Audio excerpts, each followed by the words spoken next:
I mean, Hey, generally I do this. all right, we're live. Yeah, fuck it, we'll do it live. Hey guys, it's 62, episode 62 today. Just running some extra sound checks. We had sound, then we lost sound, then we got video, then we lost video. But we have a special guest here today, and I don't really want to do an interview. I already know the guy. I think a lot of you guys do too. That's why we actually have record numbers sitting here watching and waiting. So without further ado, I'd like to introduce BTC Jack Sparrow, also known currently as Fiat Jack. And we're going to dive into some charts today and just get after it, man, like old times. Looking forward to it. How Same are here, you? man. Good to see you. Good to see you. Really Yeah. happy to be on stream.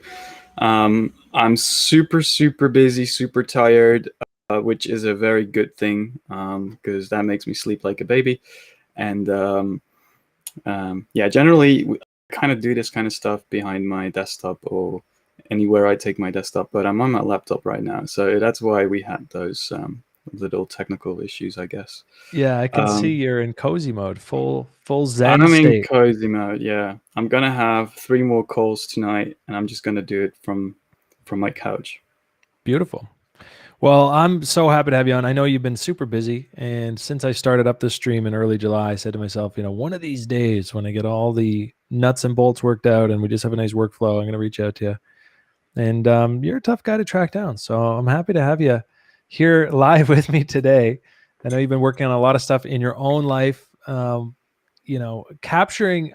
I mean, it goes without saying. Like, well, perhaps it doesn't, but I mean, I've always looked up to you as a trader. Because you capture large moves and you just don't really chop yourself out of your bigger trades, which is something that I do all the time. In fact, I even did it this morning. My squigglies are on point with Bitcoin, and I got a really nice fill overnight. And then, just kind of dribbled a bit this morning. I was like, I'll just cut it. I'm long on alts. And so, in that sense, it's one of the things about you I admire because you have been long from like 4K, which, I bought some Bitcoin down there. I know we were chatting and we were talking about it, and it was kind of your thesis about the huge liquidation cascade in March. And so I bought there as well, but I certainly didn't just like have some kind of levered long running for the last 6 months. How does it feel to finally close that position? Weird, man. Like I like to be in a directional trade all the time. So when price is gonna chop around, it just makes me anxious.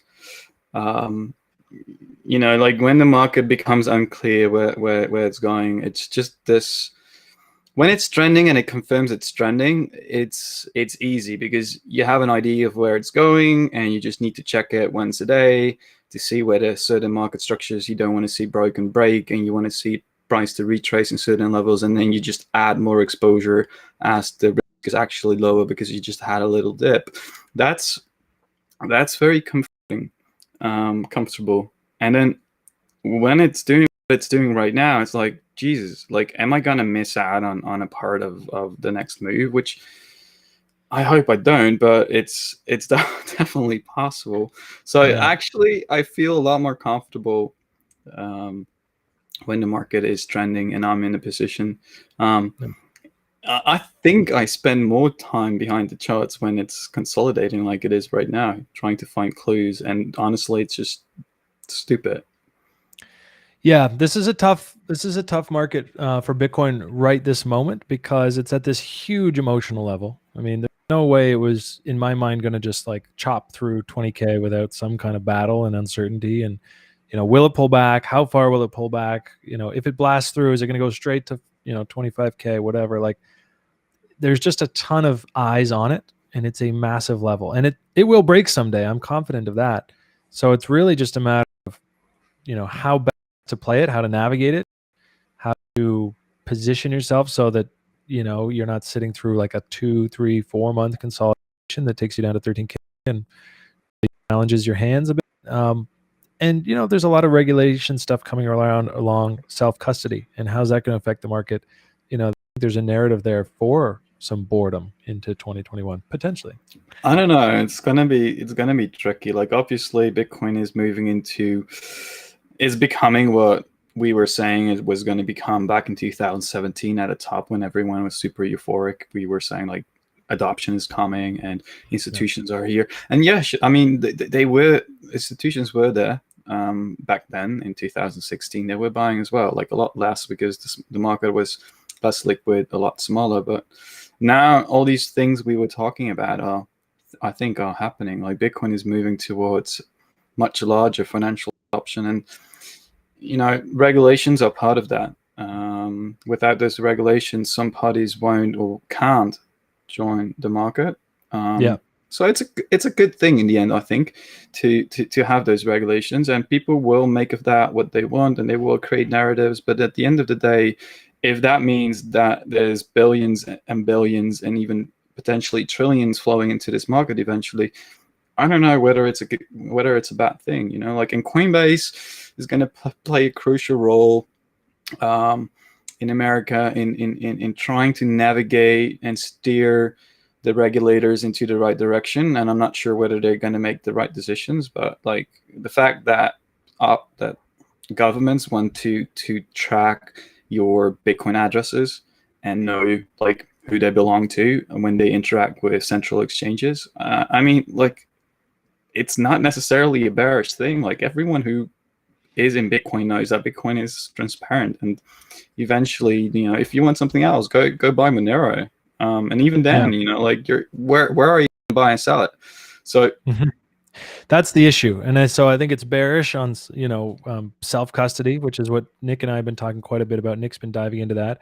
And a lot of the Bitcoin OGs, a lot of the original sort of founders in the space, they're pretty concerned right now, right? They're saying, maybe number go up, but they're hijacking this dream. We had a dream of being outside of that system.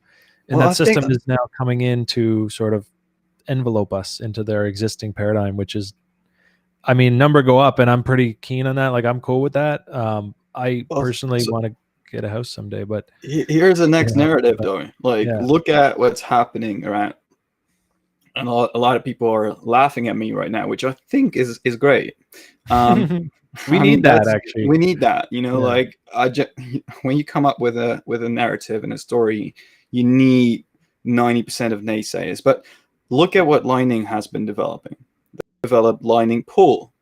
A Lightning Pool is basically a self-custodian liquidity market on the Bitcoin network, on the Lightning network, and it's kind of like DeFi, as in you can lend your money, you can borrow money, etc., and earn interest on it, but you're entirely your own custodian in the system. So whereas like you have wrapped BTC on Ethereum and have the DeFi products, etc., but a lot of people forget that BitGo is the custodian that sits in between the wrapped BTC and you. So if you want to have wrapped BTC, you have BTC, you send it to BitGo basically, and then they mint wrapped BTC, and the other way around, which makes it non-custodian, even though a lot of people claim DeFi is non-custodian. But actually, in its essence, when it comes to Bitcoin products on ETH, there's still like a central party in there that is subject to regulations, and BitGo will have to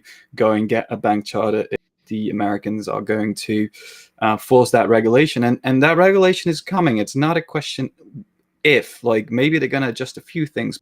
If you look at the rest of the Western world, these regulations of like your own wallets being tracked by central exchanges, it's already happening. It's already a requirement in a lot of countries in the world. So it's, like it's not like they're the only ones killing that kind of like freedom ID. Like in the Netherlands, it's already there. Like it's already a requirement by the Dutch National Bank. So, it's going there. And then on the other side, Bitcoin developers are developing things like Lightning Pool, which will remain a way of earning interest and other kinds of things in a completely self-custodian way that cannot be regulated unless you want to go and sell it on a central exchange. But you won't have to, because you will have a market on the Lightning network that facilitates this. So, I'm pretty sure that these regulations are just going to push that narrative even more. And then, we're going to see a shit ton of liquidity pop up out of nowhere on the Lightning network and on Lightning. So you're bullish on Lightning Pool, which I only just heard about recently, actually, in the last month. Yeah, I'm super bullish on anything that Lightning Network is, and a lot of people laugh at it because Lightning apparently somehow failed, but a lot of people think it failed because it didn't deliver what a lot of people thought would have been delivered back in 2018.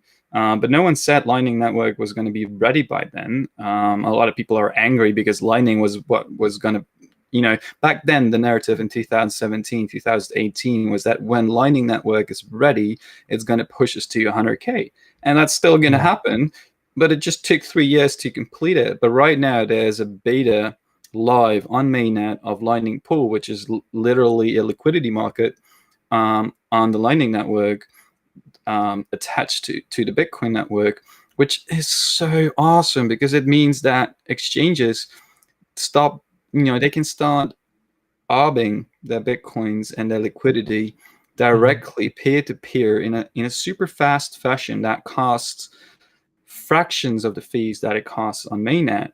And eventually, Lightning is going to provide this entire environment where a lot of people say, like, well, if everything's going to happen on Lightning, are we still going to have fees on the mainnet? And I think it's ridiculous. I think it just creates a new use case, which is micropayments with low fees, and from that we can build all kinds of utility and applications. And a lot of people won't even notice within 1 to 2 years that they are using Lightning Network. Lightning Network will just simply be integrated into their wallets. Exchanges will use Lightning Network to keep their liquidity in check, or when they need a little bit extra liquidity, they quickly loan some, etc., etc., etc. So there's 90% won't even notice, and it's just going to be this thing that cannot be done on the net. So it's just extra utility. Miners will be fine; they will still make fees. I think it's great. Yep. No, it's coming along, and we routinely overestimate what can be achieved in a short time and underestimate what can be achieved in a long time. I don't know whose quote that is, but I get it a lot, and it's coming in here. Let's check in with the chat. We get a lot of activity over there today. You've drawn a beautiful crowd here to say hello to us. We've got Andy here making me blush. I think he just called me the top 10 hottest trader of 2020. So I'm pretty pumped about that. I have no idea who that is. If it's like one of my buddies, then LOL. Let's get over to the charts today because, for those of you who are wondering, I don't think it's time to panic in Bitcoin. I'm really here. I chart all the time. I'm here, Monday, Wednesday, Friday, but I want to hear mostly what you have to say. Let me just pull up the right chart though. And I'll just maybe do a quick run through on what I've been tracking to start and give you a sense, maybe, yeah, there we go.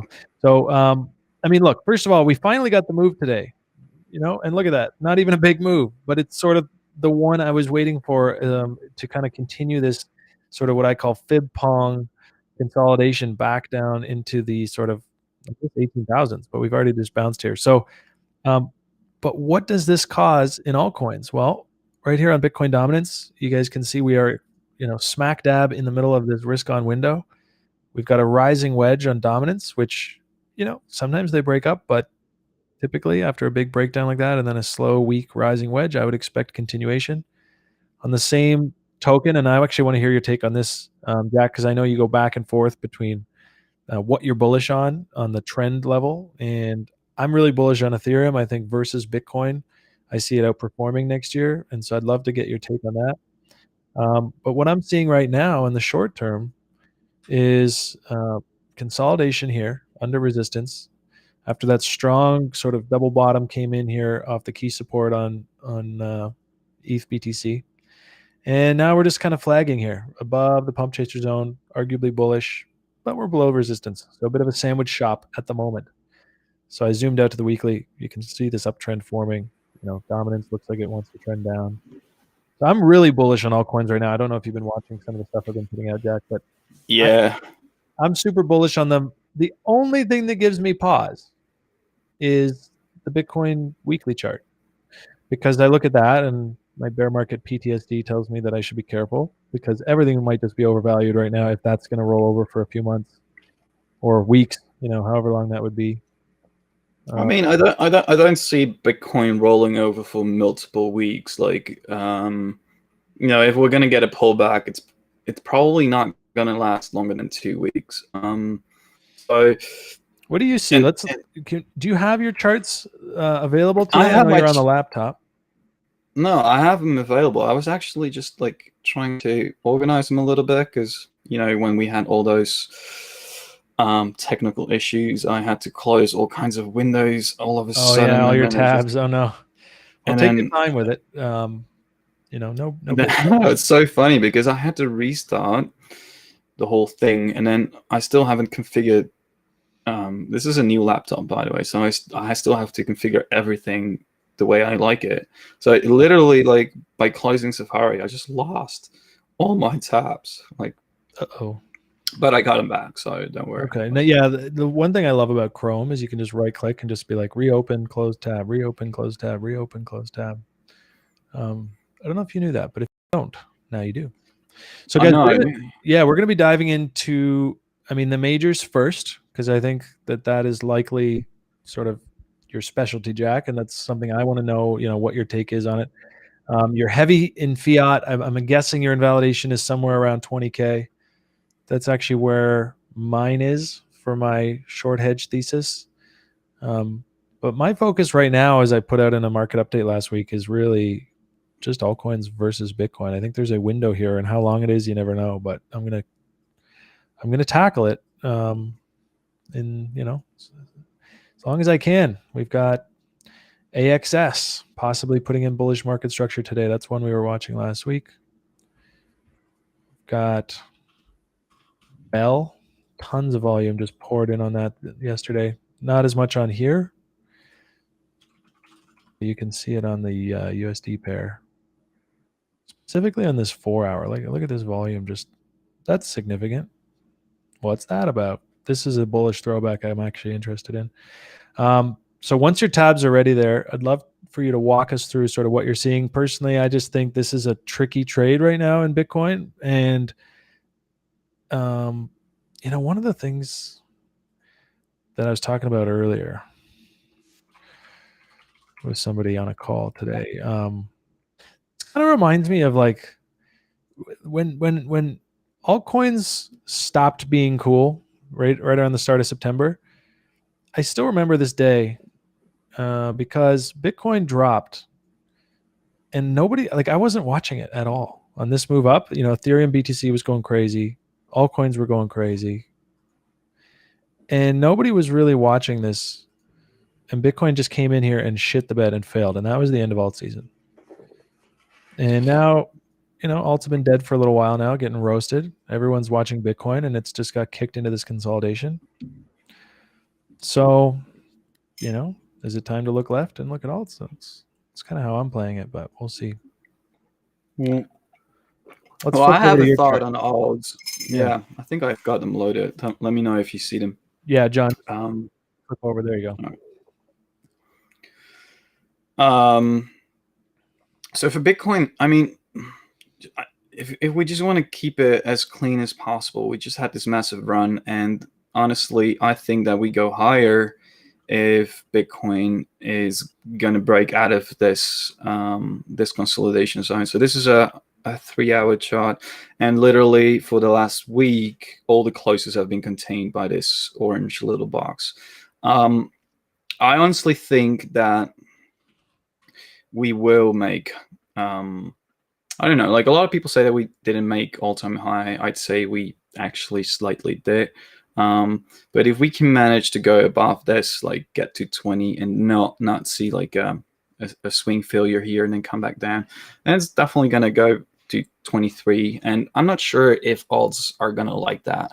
So first I think no, first Bitcoin probably. I mean, it's possible. Like it's definitely possible. Yeah. But what I'm looking at right now is, I mean, I still think there's a decent possibility that we see that correction. So I'll probably, you know, I'm in this annoying spot where I have to decide where I'm going to be a buyer, and what I'm going to be trying is to get in early, but if price kind of closes for the first time outside of this box, try and get in. And then if price runs these highs and then fails, I don't mind getting my stop loss back here. I think that's just a smart move. And if it then bounces back up and then claims this again, I'll probably have to relong it there. And then I think same kind of applies on the other side of this box. It kind of sounds silly, stupid, simple, but that's what I'm looking at. And honestly, like a lot of people have started to believe that because of institutions being here, Bitcoin cannot correct 30%. Risky thinking. It's like if you buy into that kind of narratives, you're gonna have a lot of trouble because you're probably gonna be holding on until price starts to reach like 17.2 or 15.8, and then if it goes even lower, you're gonna be like shit. Like you're gonna be underwater a lot. You're gonna have to make shitty decisions. And at that point, price just might come back all the way to 13K. Like if we look at this weekly chart, price just has almost always retested this orange line right here, which is 1.5 times the realized price. It's not exactly realized price, but it's my own interpretation of it. Usually it's done that after it kind of touched or interacted or broke the blue line, which is 2 times realized price. And generally those pullbacks also really like this green line. So, that's just what I'm opening up myself for. I'm taking the risk of buying higher by selling right here. And then if it comes down here or to 15 or 14K, I'll start buying and be happy about it. But if as soon as everyone tells you to wait for 9. Probably. I mean, I don't think price can get there. But you know what I mean? Like up here, it's like, nah, price won't go down there. And then when it does get down there, most people won't buy because they'll be buying into a cheaper chart. They'll say, nah, I'm not going to buy a 13.5. I'm much more comfortable waiting for 9. And then they buy a 21.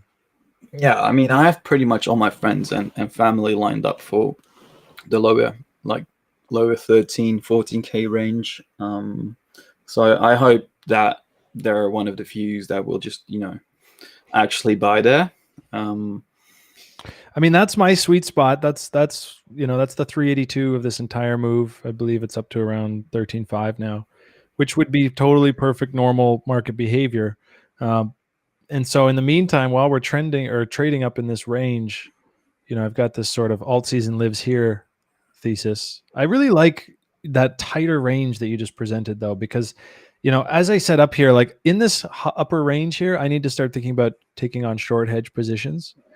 If I want to really be into altcoins, I need to have some kind of, backstop to that. If I, instead of like you said, I don't want to abandon my thesis down here at 17K. That's like a $2,200 drop. And then God forbid, just get fucked around here and then goes back up. So, up here in these highs is the time to be thinking about those short hedges. If that's something that somebody watching is considering, myself included. But that tighter range that you just showed us, that's actually one I'd like to get on my chart because like you say, if we're going to break to the upside, do I really want to wait to buy at 21 or, 20 and $1? I mean, we've been stuck in it for a week now. And, today's close is going to be an interesting close. I have this chart right here. This signal is flashing right now, and this signal flashing generally makes us pull back to this moving average right here. This 6 day is gonna close today. Just gonna guess that's a 6-day chart. Huh? That's a 6-day chart. So just essentially like front running a weekly by 1 day. Yeah, I mean it's shifting by a day every week, obviously, because it's not front running the week, but like today it's just going to be like 1 day later than the weekly close, and then in a week time it's going to be exactly the same day, and then the week after it's going to be Saturday, etc., etc. But historically, to both the buy and the sell side, this signal has flashed 25 times if we exclude the current one, which has not solidified yet. And out of this 25 times, 20 times price pulled back to the mean which is this moving average right here. And obviously you got to consider that this is a moving average, and there's like a plotted, there's this plot here that kind of projects the curve of this moving average going forward. So that's going to come higher and higher every day, and it's allowed to go under there like by a few, I don't know, like a few percentages. But 80% chance on both the buy and the sell signals of this trend fading algorithm. It's pretty good odds, if you ask me. And I'm not gonna look at this with blind eyes, but obviously we're at all-time high resistance. On many exchanges, we've broken it. I made a shit ton of gains that I don't want to expose to a 30% loss. Even if I know that Bitcoin is going to go to 100, 200, 300K eventually, protecting downside loss and potentially getting a 30% discount means like you make 40% on that drop. I mean, that's a trade. That's huge. So I want to have the possibility to compound it. And the risk I'm taking is that I'm going to have a smaller Bitcoin stack. But if I'm going to have a 10% smaller Bitcoin stack, I have 80% probability of returning to this mean, and I get an increase of 40% on my portfolio. That's a 4R on an 80% play. I mean, you got to play that every time. And then you obviously, like, maybe I'm a little bit stupid just by going to fiat completely. Maybe that's a little bit over the top, but that's a little aggressive. Yeah, I mean, I kind of like to do that kind of silly stuff. Yeah. But it's a high time frame play, and it's a pivot, and you have the unique advantage of, well, not unique, but you have the advantage of doing this fairly full time. A lot of people, they don't have necessarily the ability to trust themselves to know when to get back in, and so trying to short here while fancy and perhaps seeming easy might be quite risky, because like you say, I have a feeling like the whole world is waiting to market by $20,001, and that's going to either set up an absolutely monstrously grotesque squeeze, or just a solid break. I mean, it might teleport from that level on day 1 or 2. I'm just insanely confused by the fact that there's a discussion whether we broke all-time high or not. Like, if you look at, for example, let's just say that the BLX, right? Yeah. That the BLX is our index that weights a lot of different exchanges by volume, etc., etc. So let's go to BLX. Did BLX break all-time high?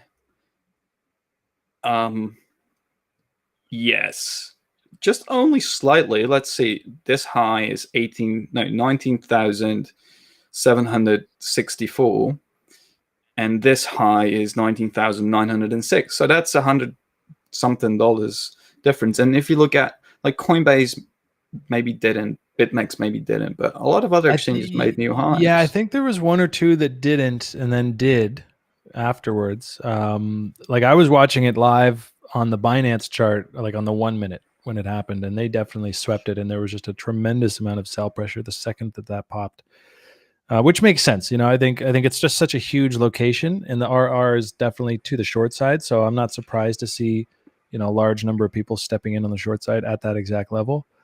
But it's interesting, like you say, the debate of, well, which exchange counts, and I think you've got the right idea now. BLX, an index of all of them.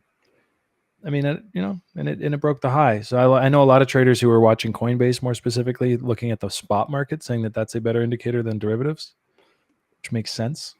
Well, and how often do markets just blaze through it? I mean, Bitcoin, obviously, in the past, it's blazed through such resistances on several occasions, and then in 2016, 2017, it had trouble. So it can go all ways. Like, if you're at this point and you were in on this move right here, and you're just saying that it has to break all-time high before it can dump, and it actually broke all-time high, but you're convincing yourself it didn't, and you're still like at all-time high, and then because of that you're convincing yourself it's going to go through 30k 36k in a straight line, and you look at like the weekly or the 6-day chart, which is just a straight fucking zero correction, zero bear candles up. I mean, you know, that's just my opinion, and everyone is entitled to their own emotions and own opinions, but yeah, no, I don't think you need to defend. You know, it's just an interesting place, and you know, yeah. I'm sure I'm shitting my own pants, because I honestly, you know, I'm not saying that it will go down. Like I might have to get back in at a loss, and you always look at your portfolio in relative to where it was, right? So the highest point of your portfolio, even if you didn't realize the gains, you're going to be thinking like, okay, I'm up 100%. I have not taken profit, but you'll always compare your current net worth or your portfolio worth to that moment in time, and that's also, you know, maybe kind of silly. So I'd say we all do it though. we all do it, but yeah. I'm actually down a significant amount of Bitcoin since, you know, whatever the big run started. I think back, you know, around 11,500. But you know, my fiat value has gone up, but my actual Bitcoin value has gone down because I had some Tether in the account, and I had some altcoins in the account. For the most part, thankfully, I cut most of my alts back when we shifted out of this risk off window. But yeah, no, I feel you, man. And then of course I go back and I say, what would that amount of Bitcoin be worth today? And it's more. I mean, it's tricky though, right? Yeah. You are sleeping in fiat in a world where fiat is kind of getting diluted, and is, you know, Bitcoin, whether it might pivot here or not, is in an uptrend on basically every high time frame. So I get you, man, but I admire, you know, sticking to your guns, having your analysis. I'm with you in that sense. The only reason I pivoted, I was actually 80% fiat. Right around when you change your name to Fiat Jack, I was kind of like, oh yeah, okay, cool. So like I'm on the same page here. And the only reason I've now moved back into a bunch of different cryptos, I'd say looking live at my portfolio now, I'm actually at 21% fiat, 21% Bitcoin, and then the rest in shitcoins. And that's just because versus Bitcoin in this range, I see them outperforming. But I've got my trigger levels. You know, I'm going to have to eat shit if we drop here and sell back to Bitcoin, fiat, whatever. I'm hunting for opportunities to put short hedge trades on that, you know, they can get stopped out at 20K. That's fine, but they'll protect me on some downside. And that's sort of how I'm maneuvering this. Similar to you, I think, although you are a much more patient high time frame trader. So you're like, yeah, I'll just sit in fiat and go about my day. Whereas I'm sitting here like, yeah, but there's altcoins breaking out. You know. Yeah, maybe I also have like, you know, I've been screwed by some altcoins so bad back in 2018, so it made me very cautious towards them. So I want to have a very strong thesis.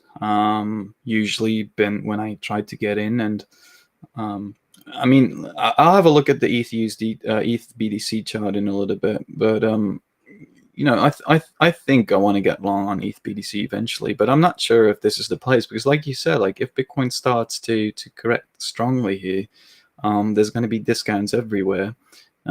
So that, you know, I'm just waiting for an opportunity to get in. I really want to get in. I think the entire well, at least in the next couple of months, there's going to be a lot of opportunities for a while until Bitcoin starts ripping faces off again. And I want to get in on that opportunity, but I think, you know, that's the thing. Like the downside on the BTC pairs is still there if Bitcoin is going to dump. So I much rather see ETH BTC go much higher and then see Bitcoin correct and then get in at a possibly higher ETH BTC price, but just knowing that it's a lot more likely for that to be a bottom instead of like guessing that we're in this continuation pattern right now. Yeah, and that's the thing. I think a lot of Bitcoin bulls would just be so much more comfortable if we did, you know, they might not want to go to 13K, but you understand that you don't get to control the market. But if we did go down there and then had a pretty sharp move back up, it'd be like, oh, thank God. Now when we approach 20, like I feel really confident about the direction we're going to head. Yeah. Let's check in with the chat real quick. We got a few really good questions here. I'm spotting on the side. Mark Rutherford asks, the holders of Bitcoin are still such a large percent non-institutional. Fact is that non-institutional at the moment are controlling the price is both positive and negative, in my opinion. He said he'd be interested to hear our thoughts. Good question. I mean, question/comment, because you're absolutely right. It's the Bitcoin whales are not the institutions. The institutions are just like getting their feet wet. They're buying like MicroStrategy. They I think they own maybe close to 1 billion. I think they own like 1 billion in USD by now. And then obviously Grayscale has, I don't know, like 10 billion in asset in management right now. But that's not a single entity. That's just, a lot of people owning that stock. Yeah. But the real Bitcoin whales, the real Bitcoin whales, they I think they still control the market. And the institutions are not running this market yet. So to that extent, I do agree that if the big whales are, deciding, okay, institutions have had their fun, we have this narrative that institutions are here, everyone's believing that narrative now, well, let's screw everyone over. It's going to happen at some point, whether it's going to happen right here, or we just have to continue further upwards to trap more people and shake more people out, whatever. But at some point, I'd still believe that 30 to 40% corrections in markets are not absent because of institutions being here. I think 30 to 40% corrections are natural in any parabolic advance or just Bitcoin in general, because it puts people at the edge of their positions. Like if you dump 30 to 40%, you capture easily 80% of the stop losses in the game, and you probably hit 80 to 90% of all the liquidations on derivatives too. So that's just simply generating engineering liquidity. So the reason why the market does that is, or doesn't do that, is not because institutions are there. Whales still control the market. Whales are not yet institutions, and markets move that much simply just to shake out and generate liquidity. That's kind of where I'm at.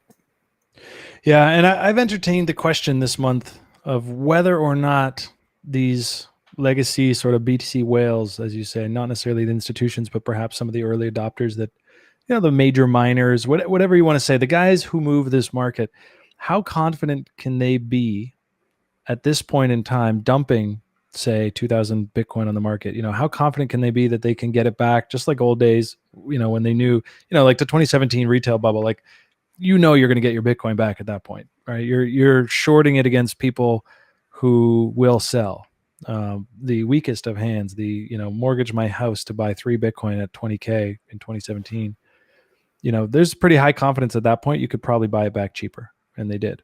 How confident do you think they are these days, knowing that there's places like Grayscale that are openly buying up more than is being mined each day? I mean, at the end of the day,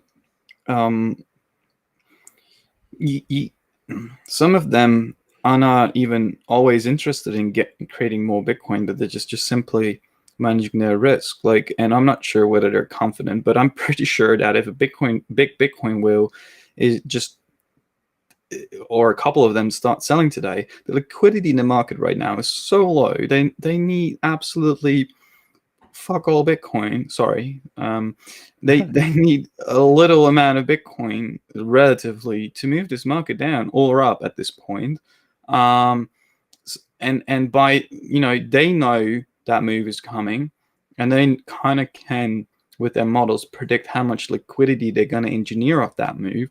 So it's probably going to happen at the point where it's worth it, and just by the retail squeezing retail, I think they just always make it back. And like if you look at the on-chain movements in 2016, 2017, you can see that the whales who accumulated in 14, 15, already started distributing the moment we broke the previous all-time high. So we went past like $1,200 or something.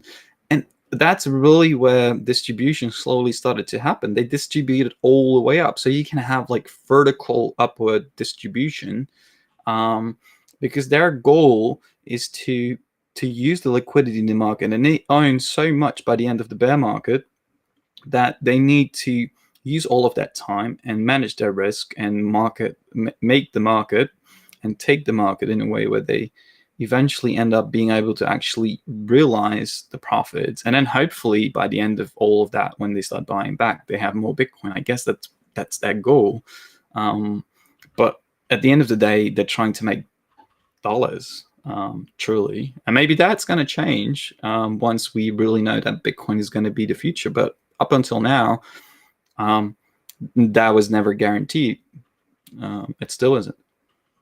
Yeah, no, and I would be nervous, I think, now that you hear what's happening, and you know, even just Michael Saylor's point. He said, or no, this was Paul Tudor Jones last weekend. He said, he's like, I don't know what Bitcoin's worth, and I don't know how high it will go, but I'll tell you this: with gold at 7.5 trillion or whatever it is, equities 11. at 30 trillion. Is it 11 now? 10 or 11. Gold up to 10 or 11 trillion. He's like, I don't know where Bitcoin's headed. I'll tell you this though, it's undervalued. And I think that that's a really strong statement coming from some bigger players that perhaps even just 2 years ago would have ignored this. So, I mean, I'm excited. I don't know what to make of this. This chop is driving me crazy. I'm trying not to let it. I'm focused on my altcoins. It's still in a range here. So I'm just kind of like, hey, we're probably just, the best I can figure, if we'll switch over to my chart here and, just to simplify, this is the best I can do. I can take short hedges against these highs. I can see this would be totally normal to kind of, break out of this, however we're going to do it, get down into this, me and my reload zones, getting into here, like that's a correction to me to some extent. I think, this is a big level. We've just had it as a throwback. That was like a 12-15% correction. I don't know that we need to correct more than that. And I literally mean that. Like, I don't know. I don't presume to know, but the best I can figure, I think there's a high probability, whether we go below this or not, I think there is a high probability that we will revisit this reload zone at least. And that would be pretty savage because, as we head down there, you're going to start seeing the 14K charts. We make this low, then we bounce for a few days, pull up that MACD, pull up the momentum indicators, then we go make another low. And that's the big panic sell that gets everybody in there. That's a bullish divergence is sort of, what I would see there. And then maybe we just continue, and that's through, so that's actually a scenario I'm watching first. There's a lot of fear in the market right now, a lot of excitement, but there's a lot of fear. You should put 17th to 21st of December on your chart. I'm going to do that. What do we got? What's coming up on that? Is that a GAN date? It's a GAN day. Like the 21st is a GAN day. That's it's the winter solstice, and those equinoxes, solstices always have this kind of pivotal power, or like something happens, something changes, and I don't know. Like the 17th is exactly 3 years after the 2017 high. Which always kind of fucks up. It's not a given, but it's so close to the 21st. So if we correct, which is not a given, I probably think that it would be interesting to see the low around those dates. So that kind of fits in with the idea that if we're going to correct, it's going to be short, quick, fast, savage. And it would be super cool to make like a real all-time high by, Bitcoin's birthday. I think its 12th birthday is on January 3rd. So, this could be just a very savage month. And I don't know, man. Like, I'm so excited about Bitcoin's future. Yeah, I mean that's how I usually end these conversations. Not that we're wrapping up here, but in general, like when I'm like, I don't know, man, I'm just fucking excited, because finally we're talking about something fun, which is, like in this case, the worst case scenarios we're discussing are like pullbacks to levels that, you know, we were only at just a month or two ago as the bottom, the new, you know, springboard into the new highs. So, you know, I mean, I think at the very least, I can wait to buy my spot back here. That's kind of Wyckoff check. That's a pretty weak little stilt. That's totally normal to me, and I don't even think that would be that bearish. But through here, I'm hoping obviously that we can get some altcoin rallies, which really depends on our babe Ethereum here, which I don't know what its next little beacon chain. Oh yeah, I was gonna look thesis. at that chart. Yeah, I was pull gonna that look up at here. that. I'm going to check back on the chat real quick. Guys, these questions are awesome, so keep Hello, them coming. chat. I Hello, want to chat. make sure that we don't side rail too much because I really do want to dive into Jack's charts and ideas. But I love the questions, so keep them going. We got Jack Heisenberg asked, "Did you create this strategy indicator on TradingView, or is it available for everyone?" And I believe he was talking about those kind of wavy averages that you had there on your chart, the dots. Is that something you've created, or is that something that can be searched? I guess that he was talking about the trend fate signal, but Yeah. none of that is well, let's see. Nah. Part of no. There's like, did you build that, or is it like in the indicator repository? I built that. I did release the dollar market cap gain per dollar invested, which some of these indicators are based upon, which is publicly available on TradingView. But that's a metric that kind of just shows us like cycle tops and cycle bottoms. So in the intermediary, it's not that useful, but it does show us that we need less dollars to move the Bitcoin market cap by $1. So I think that's something pretty cool to look at if you have the time to check it out. Beautiful. The others are not. Yeah, no. And for those of you who are just joining us today, I just want to give a quick shout out to all of the new viewers here on HXRO Labs Live. If you haven't already and you're interested, you can hit that sub button. We're going to be going live Monday, Wednesday, Friday. Nick Cote, my co-analyst, who you're not going to see today, absolutely brilliant. So I just want to plug his content in here real quick. This guy reads all the economic papers. He looks at all the markets. He comes back to us with all the high time frame thesis. So if you're here to see Jack today and you think you might stick around, this is the kind of quality we're hoping to put out every week. So be sure to hit that like, smash the sub, show us some love. Would really appreciate that. Now, what do you say we dive into Ethereum, Bitcoin? Because I'm still sitting here waiting for you to change your name back to Ethereum Jack. That's one of my favorite signals. But I haven't seen that in a little while. So, I mean, what are you seeing on it? I think it looks really bullish. I saw somebody write up like a Wyckoff kind of accumulation pattern on it. It kind of fit. Well, it's what do you see? You know, this chart is as old as, I don't know. This chart is actually from I think March this year, and I think we're in this Livermore cylinder, and I'm not really sure. I kind of feel that we have to come back to this diagonal before we can go up further. It would make a lot of sense if we do that. So this is one of the reasons I'm still cautious on ETH BTC, but on a larger picture, you know, whether we do that or not, it looks very logical for me that price eventually is going to fill up this huge gap that was left behind by price action. Like almost nothing was traded right here.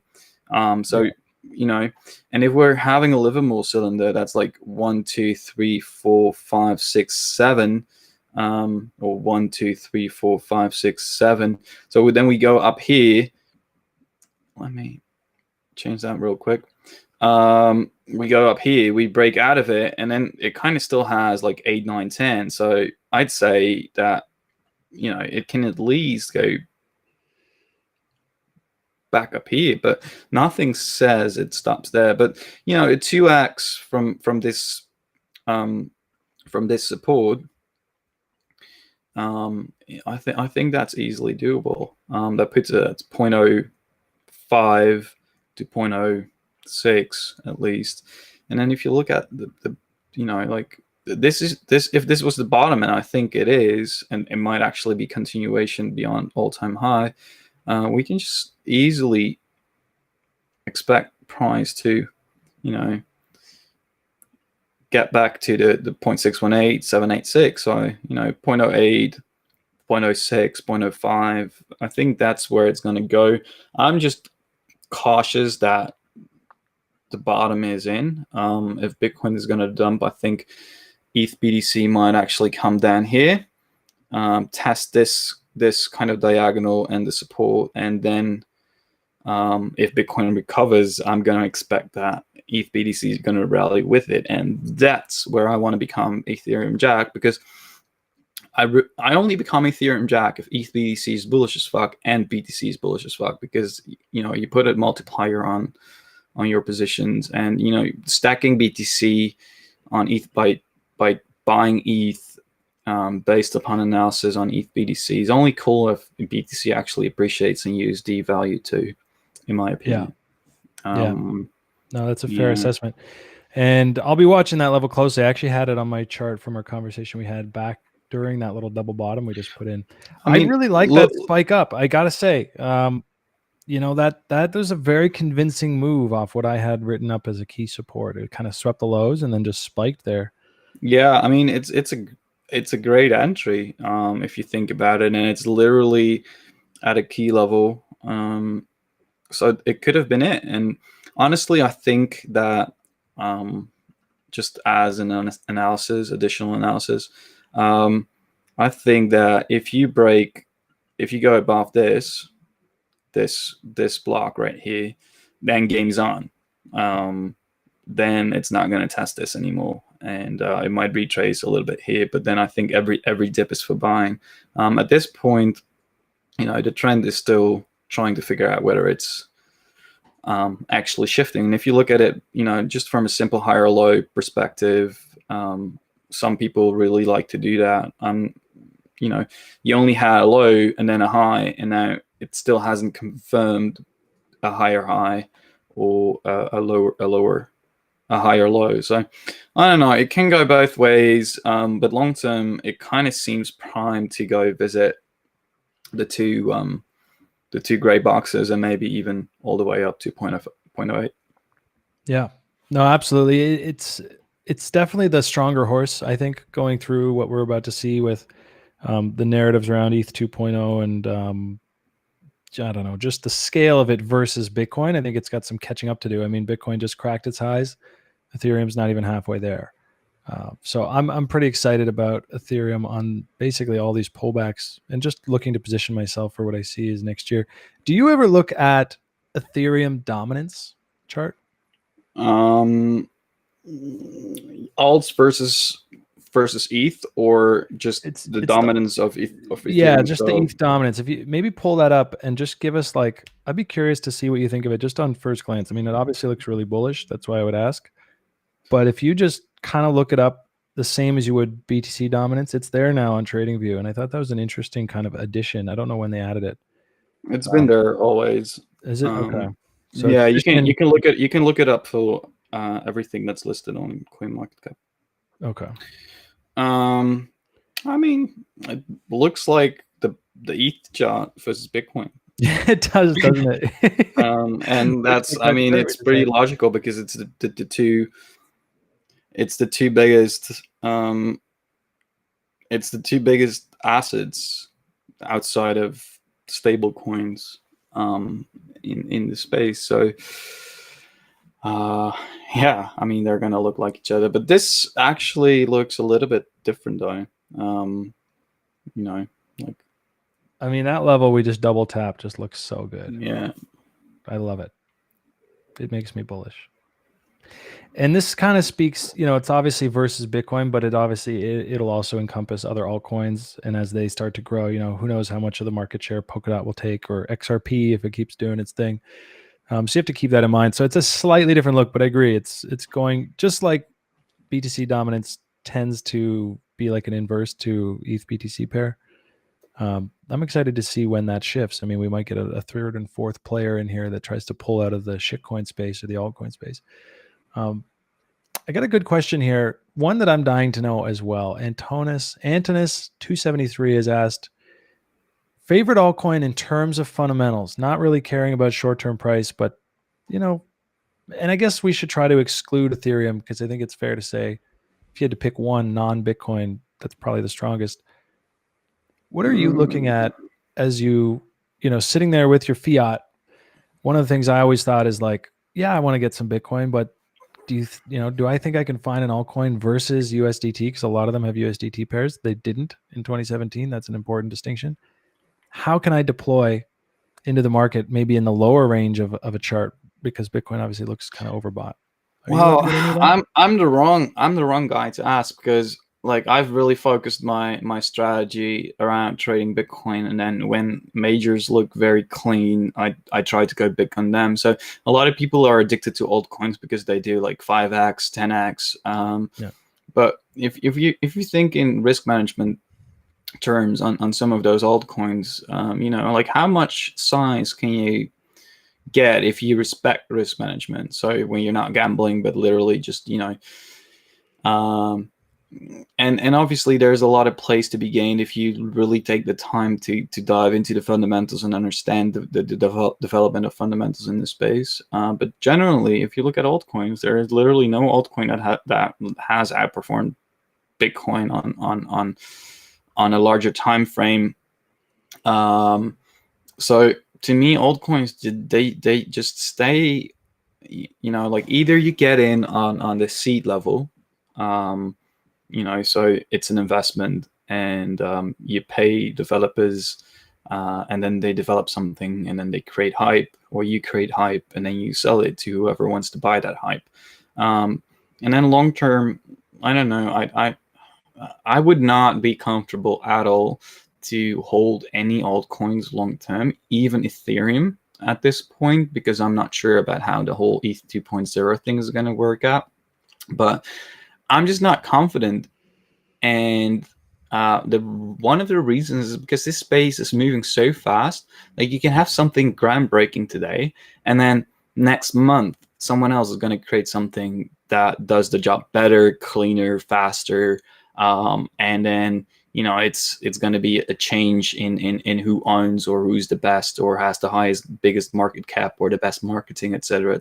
And there's still a lot of scams out there. It's so it takes a lot of time to research these fundamentals, and it's just something I have done when I started out doing crypto, and I got addicted to it, and literally had a lot of fun doing it. But nowadays I just have, I just look at Bitcoin and I trade Bitcoin and then make Bitcoin. So I'm kind of doing what a lot of people do with altcoins, and in my opinion, I'm having less risk that way, and that's the way I develop my strategy, using leverage and getting in on the big swings of Bitcoin. Like if you look at my Bitcoin portfolio just this year, it's near 10x, which I could have 10x'd on an altcoin, but then it would have meant that I put everything I have into an altcoin, and that risk is just also that you lose everything you have, and it's just not for me anymore. And then you have Bitcoin, which doesn't have a competitor really. Like it's something in its own realm, because it's widely accepted that Bitcoin is a highly efficiently large network effect bootstrapped network, and nothing comes close to it, and it's really hard to duplicate that network effect and like bootstrapping it. And it's if there's going to be a competitor that is going to be able to come close, we'll see it develop slowly, so there's going to be time to get in on it, and then it's an altcoin that I want to have exposure to. No, that's a really good answer. I think obviously I spent a ton of time sifting through.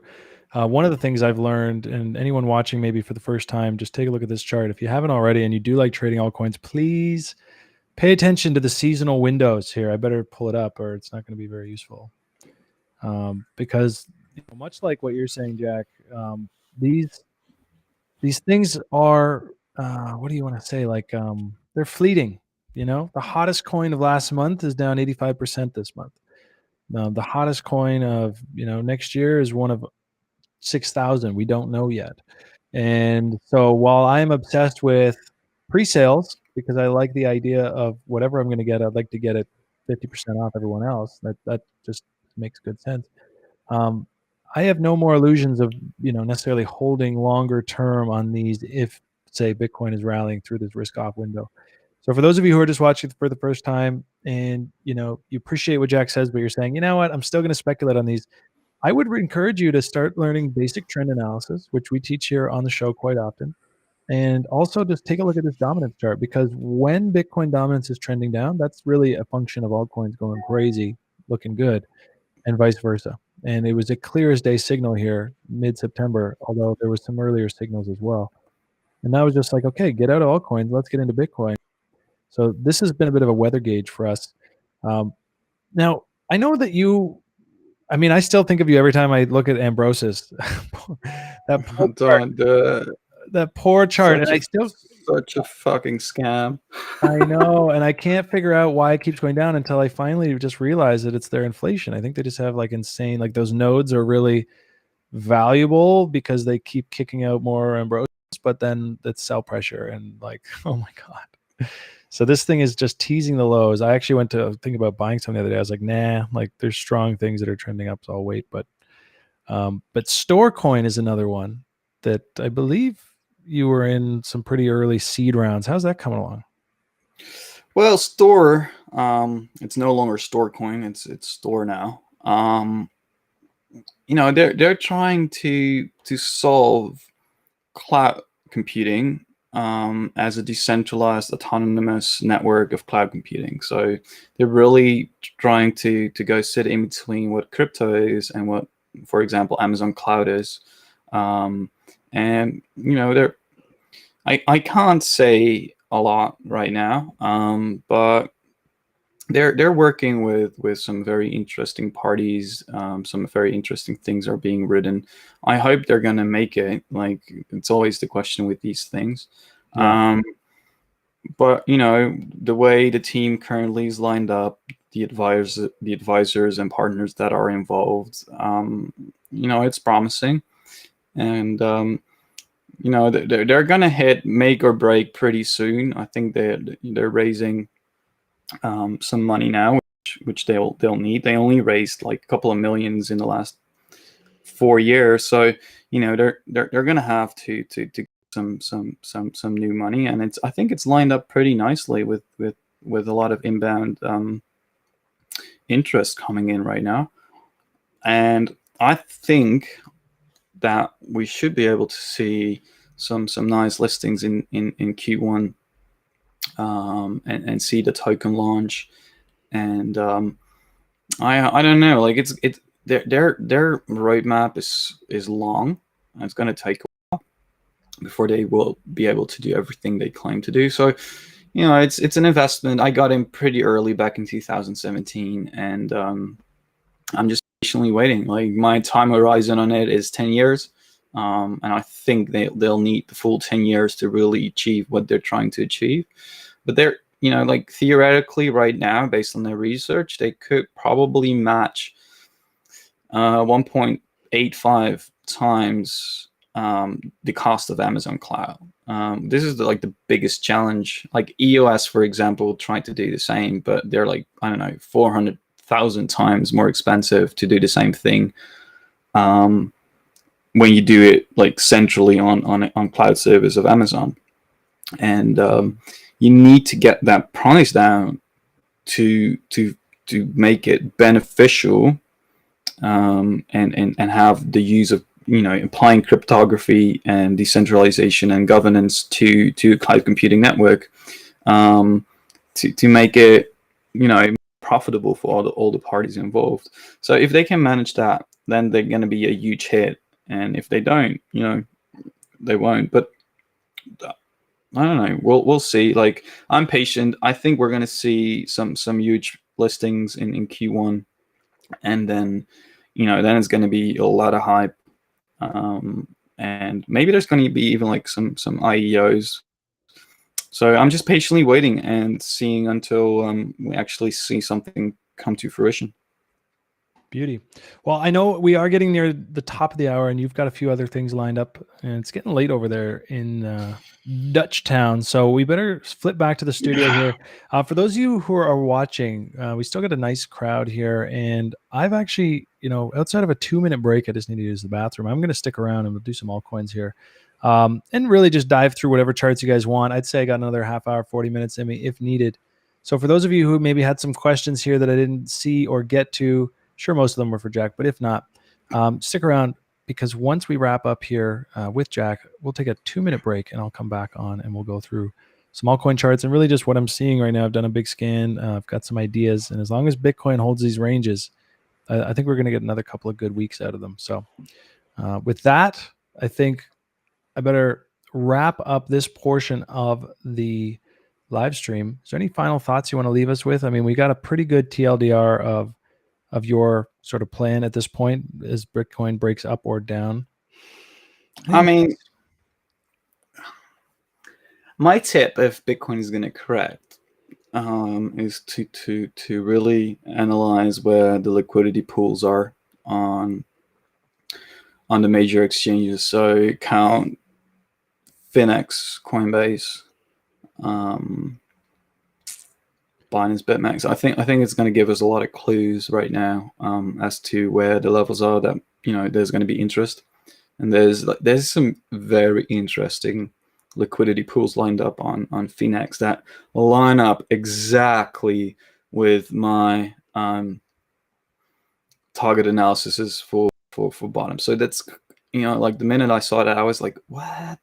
But I have 3 levels where I think Bitcoin might correct to, or all 3 of them, and they like maybe they had $100 difference with liquidity pools visible on Finex.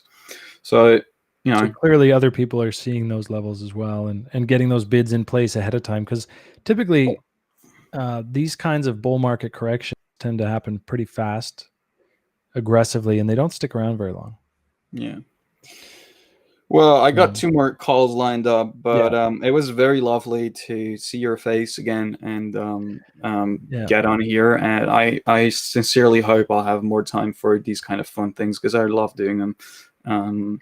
It's been a pleasure, man. Getting a cup of coffee and just sitting around and hanging out, chatting charts, taking some questions. It's basically my favorite thing. And with Absolutely. you, all the better. So I will reach out to you fairly regularly. I mean, we just chat all the time, but it's more about, I want to get you back on here maybe through the new year once you cool down a little bit over there. I know you're doing all kinds of stuff right now.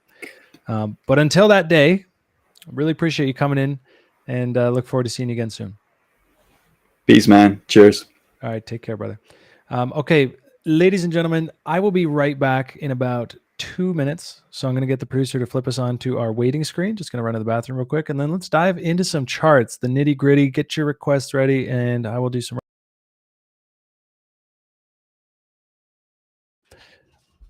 Be right back.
Hello, hello, hello.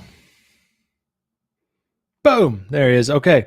All right, guys. So we're back here, and shout out to all these questions here. I saw a few of them on here while we are kind of mid topic on some other stuff, about how Jack looks into his quantitative analysis, which is something I'd like to know as well.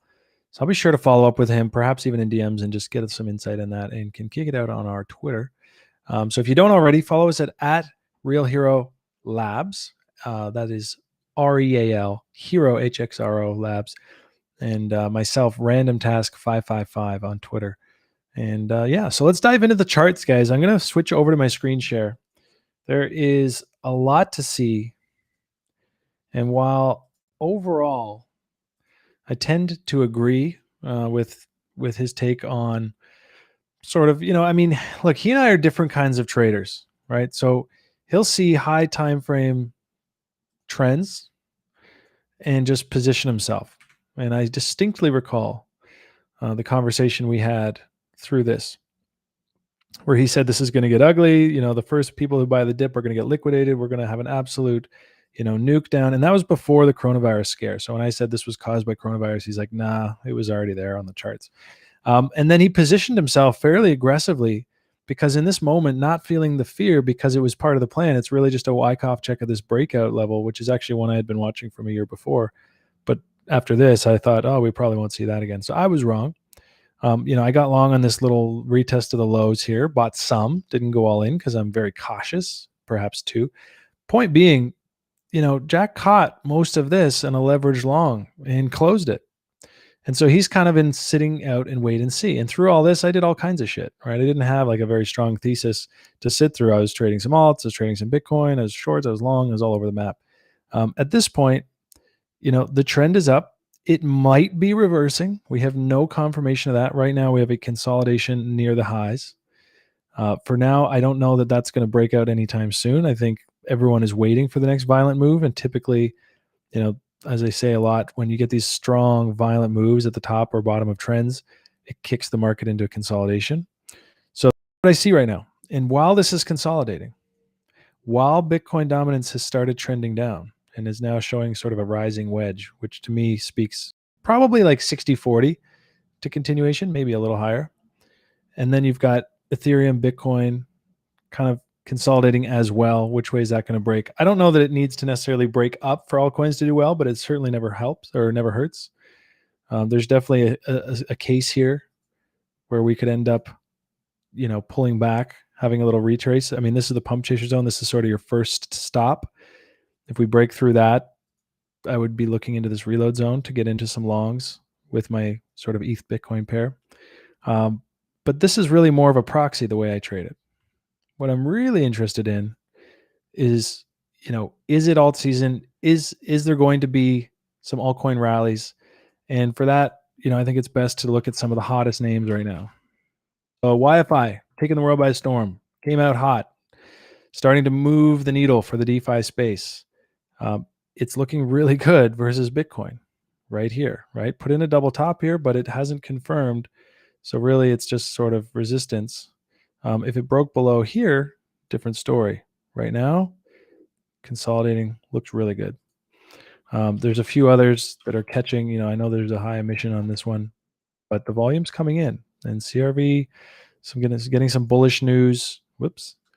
Around this one as well. Obviously, we had Sushi Swap.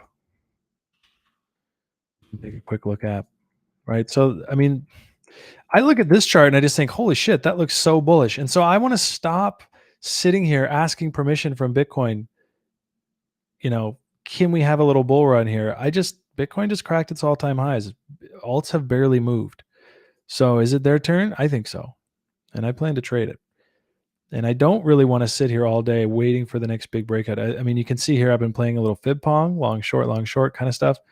But the big move, I don't know. I've got some alerts above, alerts below, alerts way below. And now it's just playtime. I'm looking over here at things like Bell. Bell looks really good. I mean, you can see clear interest from buyers here at these lows, stepping in. On the higher time frames like a daily, you got the bullish divergence coming in. And we just confirmed new bullish market structure yesterday. So is this thing looking primed to take off? I think so. That's my focus right now. So without further ado, for those of you who hadn't already caught it, that is my thesis right now on alts for the next few weeks. And that's a minimum, right? Obviously, everything changes when one of these alerts fires, but anything in between this, and this could last for 2 weeks, this could last for 2 months. We have no idea. So waiting, and then maybe it's been 2 months and we've just kind of slowly bled down into here, which is sort of like a consolidation correction that I could see happening. Do you want to, and then here, and it's like altcoins have been going crazy for 3-4 weeks, and it's like, oh man, I wish I traded that. I mean, I see enough of the signs that I'm already getting into it. So let's take a look. Oh, and Matt, you just reminded me of something. Matt says, love your outlook and podcast also with Karosh.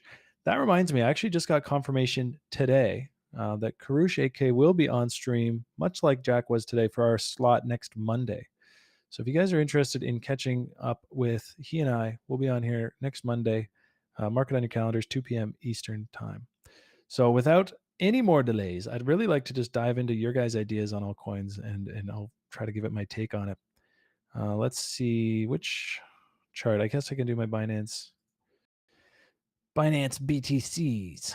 So let's dive into these. I've got some short lists. I guess the one that I'll plug before, because this is just a big mover, and I think it's going to do really well. And has already kind of started to move, but not really yet.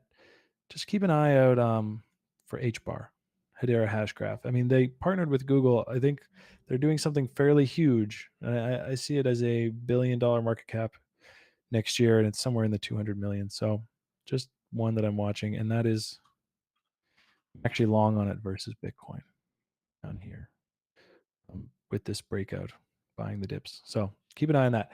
So what else we got? We got CTSI. This is one that I traded back in the summer a little bit through this. Didn't hold on, because as traders, you got to know when to pay yourself. It definitely didn't hold it to the top. I wish I could say I did, but made a couple bucks on it. Let's take a look. Yeah, so we've got some evidence of buyers stepping in. Not really seeing big buys coming in just yet. I'd like to see, given some of the ones we just looked at, like Bell, which, there's just huge evidence of buyers stepping in. Is this one as exciting? Not really. Even this sell volume here actually peaked. So technically the bears are still in control on this chart. There's something to be said about taking shots off these lows. Obviously, invalidation would be down here. Anything below 190, and I just got to get out. It's just trending down. The MAs are still bearish. One thing I can say here, although this low kind of isn't great, but you had a low, you had a higher low, you had a breakout, and so I guess the knock on this one is that it just got smacked down right after on high volume, and is now just trended back. So it's probably in for some consolidation down here. Wouldn't get too excited about this unless you guys know something I don't around FA or upcoming events. Again, there's something to be said for taking shots from these lows, risking to that low. I mean, get some pretty good risk reward anywhere up here. So it's there. I'm being very picky. You guys will find that out today if we go through a few of these, because there's so many good looking alt charts. I mean, my short lists are long. The whole point of these short lists is for them to be pretty short, and they're friggin', filled with pairs. So one of the things I do to differentiate, to really isolate which ones I want to actually take some positions on, is I'm looking for volume. I want to see really big, clear signs of volume. Even VET doesn't really give me that, but the chart just looks so bloody bullish that I couldn't resist. So you might notice some VET. I actually charted it over here, I think. Like on the Bitcoin pair, you're coming in, bullish divergence, confirm bullish market structure, buy the dip, starting to go. So that's really nice to see. Matt, yeah, no, I'm looking forward to it. Should be great. ADA, always interesting. Yeah, let's take a look at ADA. I have a chart on this one. Don't know if no. So this looks like I already had a wicked trade, but in fact, it was setting up during this breakout. I was looking to catch the dip, and as you can see, the dip didn't quite arrive for me. But so ADA is actually kind of front running what I see in altcoins.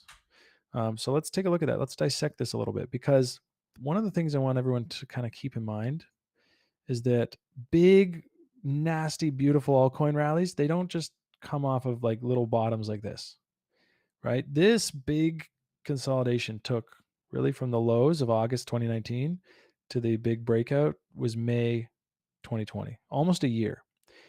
And so when you get a huge consolidation like this, you can get a really nice explosive move. Coming down here and then just bouncing, not as big a move. Coming down here and bouncing, not as big a move. And so one of the things you're going to keep in mind, yes, I'm bullish on alts here in the not even midterm, like short term through December. I'd like to catch some rallies. I have no illusions that I think, this is just going to go off to all-time highs really quickly. That's just not really the physics of how this market works in my mind. In general, you want to see longer consolidations, and they can look like this. I mean, ADA ran really nicely the last few weeks. And so you can actually get, sometimes even 100%, 200% gains if you know what to look for with bullish divergence and structure and find your little setups.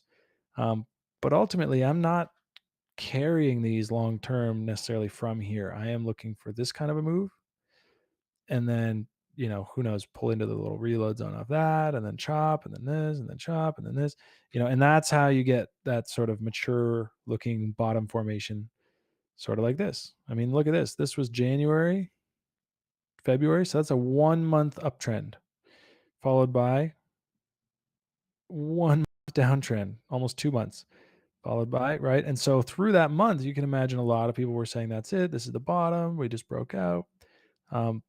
So I guess all that to say that this one may have been giving us a bit of a hint of what's to come. There's no for sure, right? This thing could just come, touch the reload zone, and then go. But I expect a little more consolidation. So really what I'm looking for, say something like HXRO, should chart on KuCoin because it's got more history. I mean, this one just looks delicious. I mean, if you're not excited about the upside on some chart like that, and then just partnered with Wi-Fi, I mean, I don't know what you're looking for on a chart.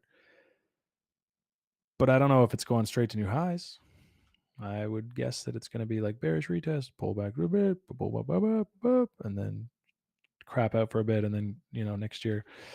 So keep all that in mind for context, guys. ADA, that's just how I'm playing it, right? No guarantees, but so it's what I see. Let's go look at Melon. Melon. This is actually one I wanted to use, sort of that decentralized Melon fund. We were actually looking to use it. It's a little bit tricky because I don't really want to chart it on BTC. I think we could do better. Let's check out Melon on Huobi. There we go. Yeah, I mean, damn, Daniel, it's down in the chart. Looks good.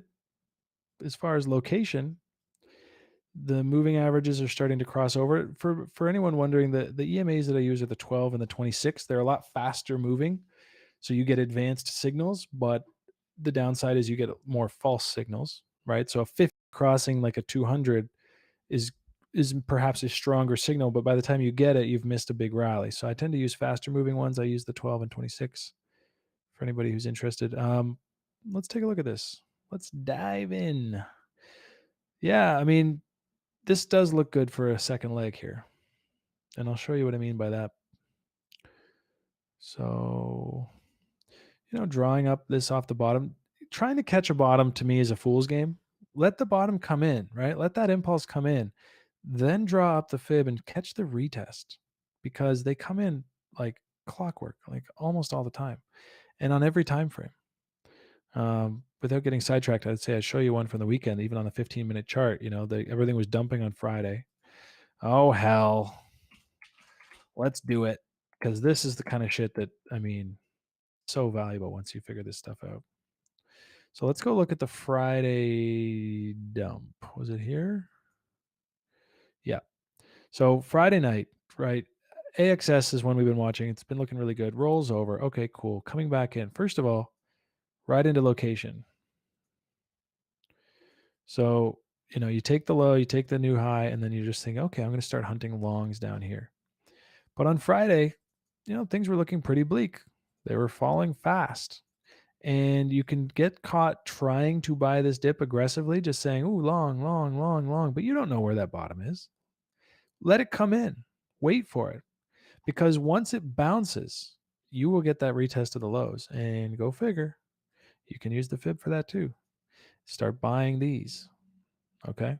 This is the long that I want to take because I now have an area I can risk against, very local low, right? I mean, you could definitely have some longs in here and then be like risking against these previous lows. That's a pretty wide spread though. So you're not going to get as much size. But when you get these big dumps, oftentimes the bounce and then there's a pullback into this reload zone. And that's going to give you really nice tight invalidation. So if you guys haven't looked at these fibs yet and you're like, oh, that looks cool, please check them out. I mean, this is absolutely my favorite thing. I'm going to actually just pull up. I'm going to pull up a photo for you guys to screen cap this. If you want these settings, here they are. Wait for it. Okay. Pulling up onto my Chrome.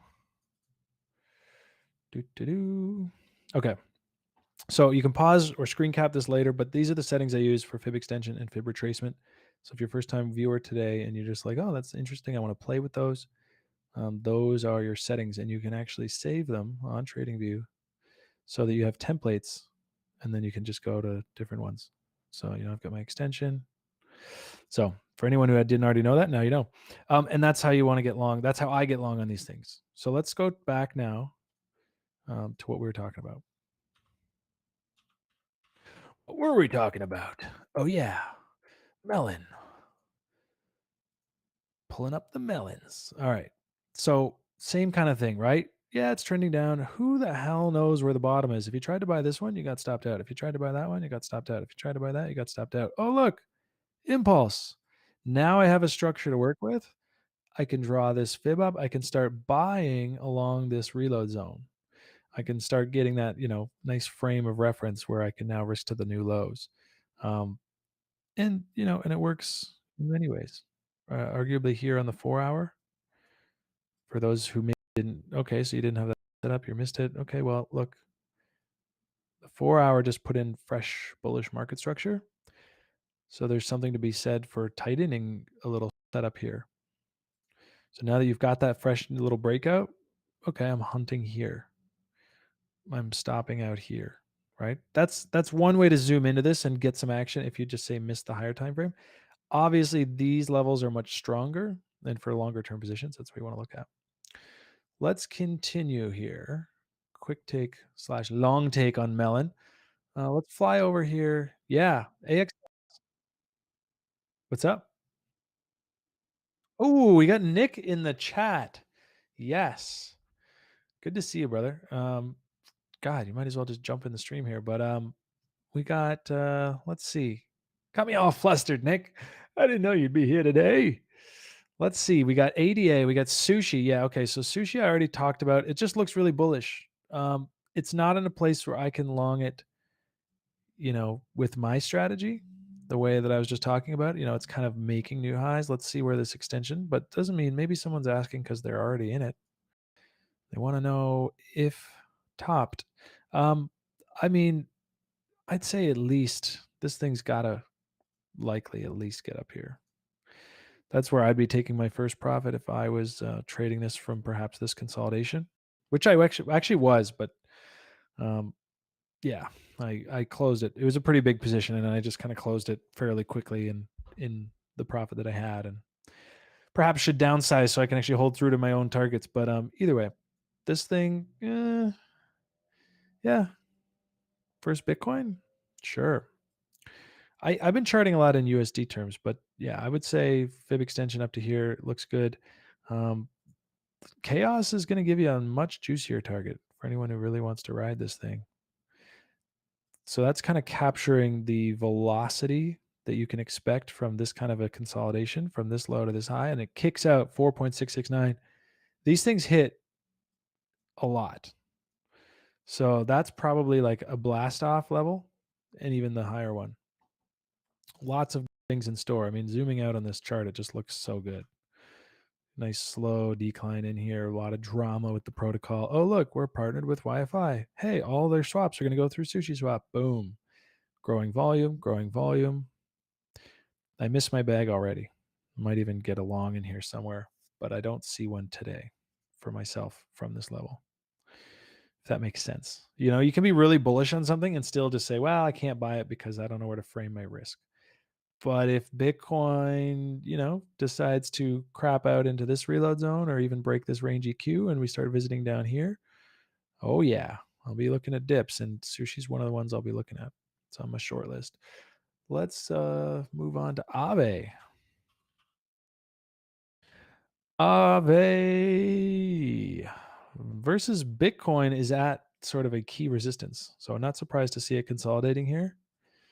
Get the resistance box out.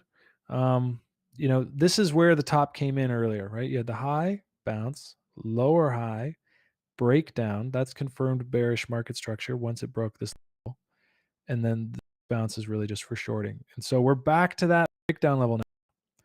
So expect resistance. We got it. 1 day, rejected. 2 attempts, rejected. This is the 3rd attempt. It's knocking at the door. It looks really bullish, and it gives us a really clear level that we can work with. So I would say, you know, watch this. Actually, okay, 4, 5, 1, 4, 5. I'm actually going to wait for that SR flip question mark. So I'll send that to my phone. So when this price breaks this level, if I should say, but pretty much when, because it looks like it's going to do it sometime soon, then I will get a signal to come back and hunt for that retest. So I may end up buying slightly above this price, or I might even end up buying at this price, but I would rather do it on the other side of this level. That's what I see for Aave. And then where could we go from there? Well, I'll get out a trusty fib extension. And yeah, that gives me a really clear target. And if I draw that up now, where am I risking to? I guess I could risk to this pivot low. And what am I going to get? 2-to-1 risk to reward. Not great. If I rebuy it on that retest, I could probably risk pretty close because, you know, I want this to hold or I'm going to get the fuck out. So I'd zoom into some lower levels here and find a little pivot. But the idea is see how I can now reduce my risk, keep the reward the same. Oh, I'm getting 3-to-1. That's a trade I like more. So I will wait for that one if I'm going to get one on Aave. Melon, we looked at. Phil, oh my God. Old Phil coin. Somebody got a Phil. A lot of big buys coming in on that one. Lots of buy volume. Let's see what it looks like. Oh my God. Yeah. New lows off of this. And then a bust up. This thing's just been wonky. I don't know what to say about Filecoin. I still think it's a little overvalued given what Nick's informed me about, you know, around the supply and all that. Like fully diluted, I think it's still pretty big. Fully diluted doesn't mean everything, but it's something I look at. I mean, it's a number 23 coin. So it's a 1.3 billion as is, and then you've got a full dilution of $61 billion. I just think that's a little high. Call me crazy. But the chart is a chart, and it's in the low part of a range since a very, very hyped launch. I mean, it's kind of crazy how high it was. So there's definitely a trade here. I mean, this buy coming in, that's pretty exciting. Got knocked off really quickly. But yeah, taking shots against these lows for those who are of that flavor. You don't have to go far to get 3-to-1. I mean, don't even have to get up to where it was today. So there's something to be said here. I'm going to wait on this one personally. I'm going to pass. But yeah, like buying, you know, taking longs off just the move today. Let's get rid of that. I mean, get into, you know, taking shots against these lows is not the end of the world. There's going to be charts where I'm just like one look and I'm like, fuck no, it looks bearish. Get out. This one, certainly I can see the argument. I mean, somebody stepped in. Dia. Ooh, now you're speaking my language. Dia is one of my larger positions right now. Full disclosure. We talked about this on stream last week. Versus USD is actually the sexier chart in my opinion, but they're both looking really good. So let's break down why. Oh, I think I actually have it already done up here. Well, kind of on the Bitcoin chart. But I mean, look at that. right away, you just got some really nice clean level plays, and we're on the right side of support. So we're actually still kind of close to it relative to the larger picture. EMAs have had some time to cross over. They're starting to flip bullish. The RSI had been trending up before, even as this was still trending down technically. So there's a lot to love about this DIA chart. It's a DeFi Oracle. It's like sub 30 million, I think. Also something to consider as far as X potential. Yeah, here it is. So on the USD chart, same kind of thing. It's a bit of a no man's land right now, unless you're playing the 382, which is something I do sometimes. So longing off this level on the weekend, I added a little. But generally speaking, you want to be buying key support or waiting for resistance to flip. But this one just looks great. Just looks really bullish, period. That's all I can say. Reminds me of this one. For those of you who were watching last week, you would know that this is why I love DIA so much. Kind of reminds me of this chart. Nice fat round bottoms. And it took off. And I actually got caught watching this one. I was so caught up with, is Bitcoin going to break highs or break lows, that I missed this dip. Perfect SR flip. So no big deal. I miss shit all the time, but this is one. And then I looked at the other one that I was looking at, DIA, and I was like, well, I'm not going to miss that one. So we'll see how this resolves. I mean, this was a picture perfect SR flip. Let's see. Do you notice anything similar? Not that everything has to work the same, but this is such a similar chart, and it hasn't really broken up yet. So yeah, big volume coming in. I want to see big volume on whatever happens next. Now, if we're going to break out of here, like this, better get some nice buy volume coming in to really convince me that we're going to go as high as I want, which is like 265 for starters. Acro. You guys are hitting me up with all my favorites. One of my other biggest bags right now is Acropolis. I think. Ooh, where is it? Actually had. Oh, that's why, because it's the Q coin. Yeah, Q coin. That's why. Oh, dang it. Where's Acro? Must be over here. Problem with so many bloody charts. Yeah, here we go. So, yeah, I mean, this thing set us up beautifully. For those of you who are on our Twitter, you would have seen, like, I just put out a tweet just kind of like, look, man, just once in a while you want to chase the pump. Well, there's a good way to do it. That's the pump chaser zone. And it dipped right into it before moving up. Now, as you can see, it made new highs yesterday. Didn't really catch the bids. Didn't get the buy volume I was looking for. It might not be out of the woods yet. In fact, we're kind of at a lower time frame critical level here, lower high. If we break this, party might be over for a little bit. And we did have sort of like a 1, 2, 3, 4, 5. So we could be looking at like an A, B, C correction. Maybe not one to chase today. I'm really bullish on this one. If you zoom out and look at the chart, I just think it's a great spot generally to be getting interested. But in fact, now that I look at the 4 hour, this thing does look like maybe it needs to just breathe a little.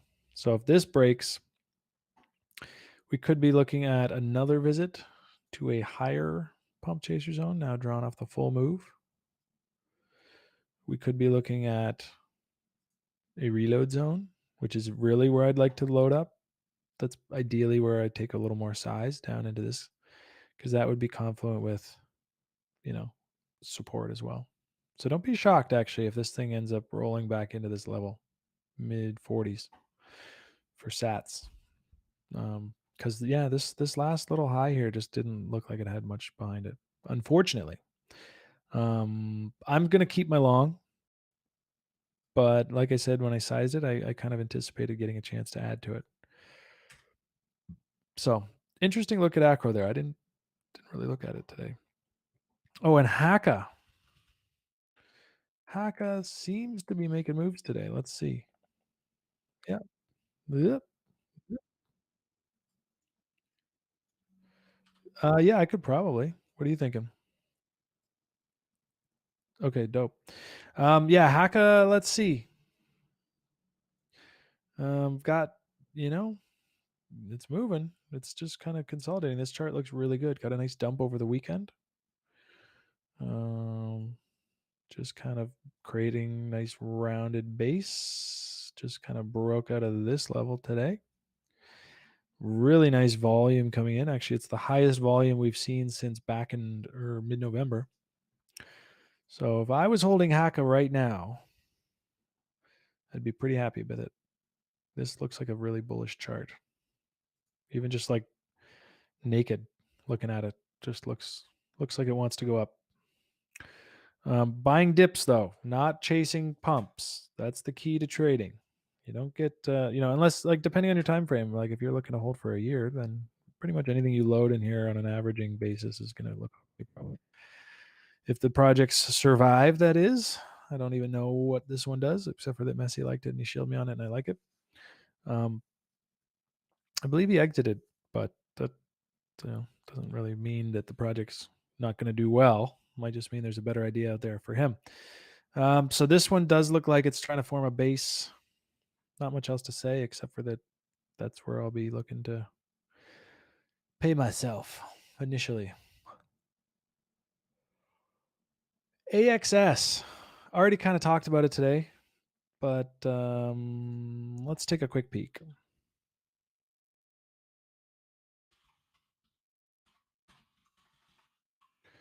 BTC.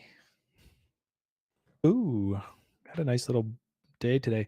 Now, this is important. This is a big kind of confirmation for me if we can get this closed today. Because for those of you who probably already recognize this, but you have your low, you have your low, you have your higher lows, and then this is the key.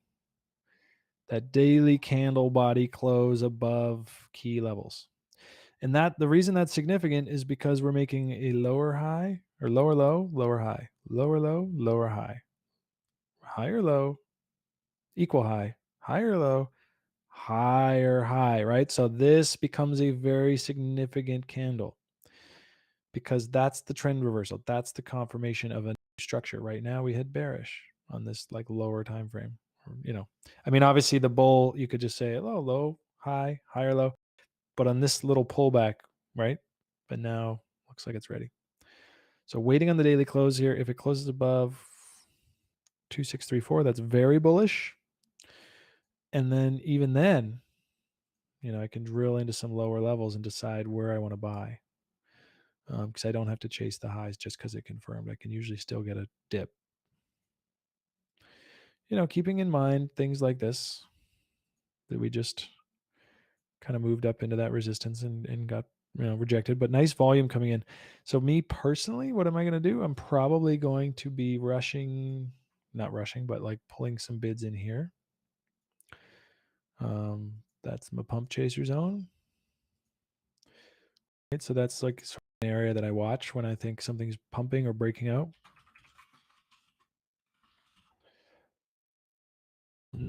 That's going to give me a safe entry. Nothing's like infinitely safe, but like safe in the sense that, first of all, I'm buying the pullback. So if I just ape in right here, then I have to then sweat through a 15% drawdown on a sizable position potentially, right?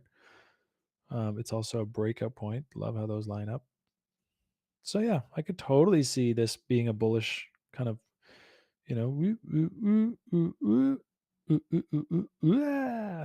that kind of thing. These things don't really move fast. If you haven't noticed, I mean, you can see here, right? Slowly trending up. So where do I want to buy? The higher high or the higher low?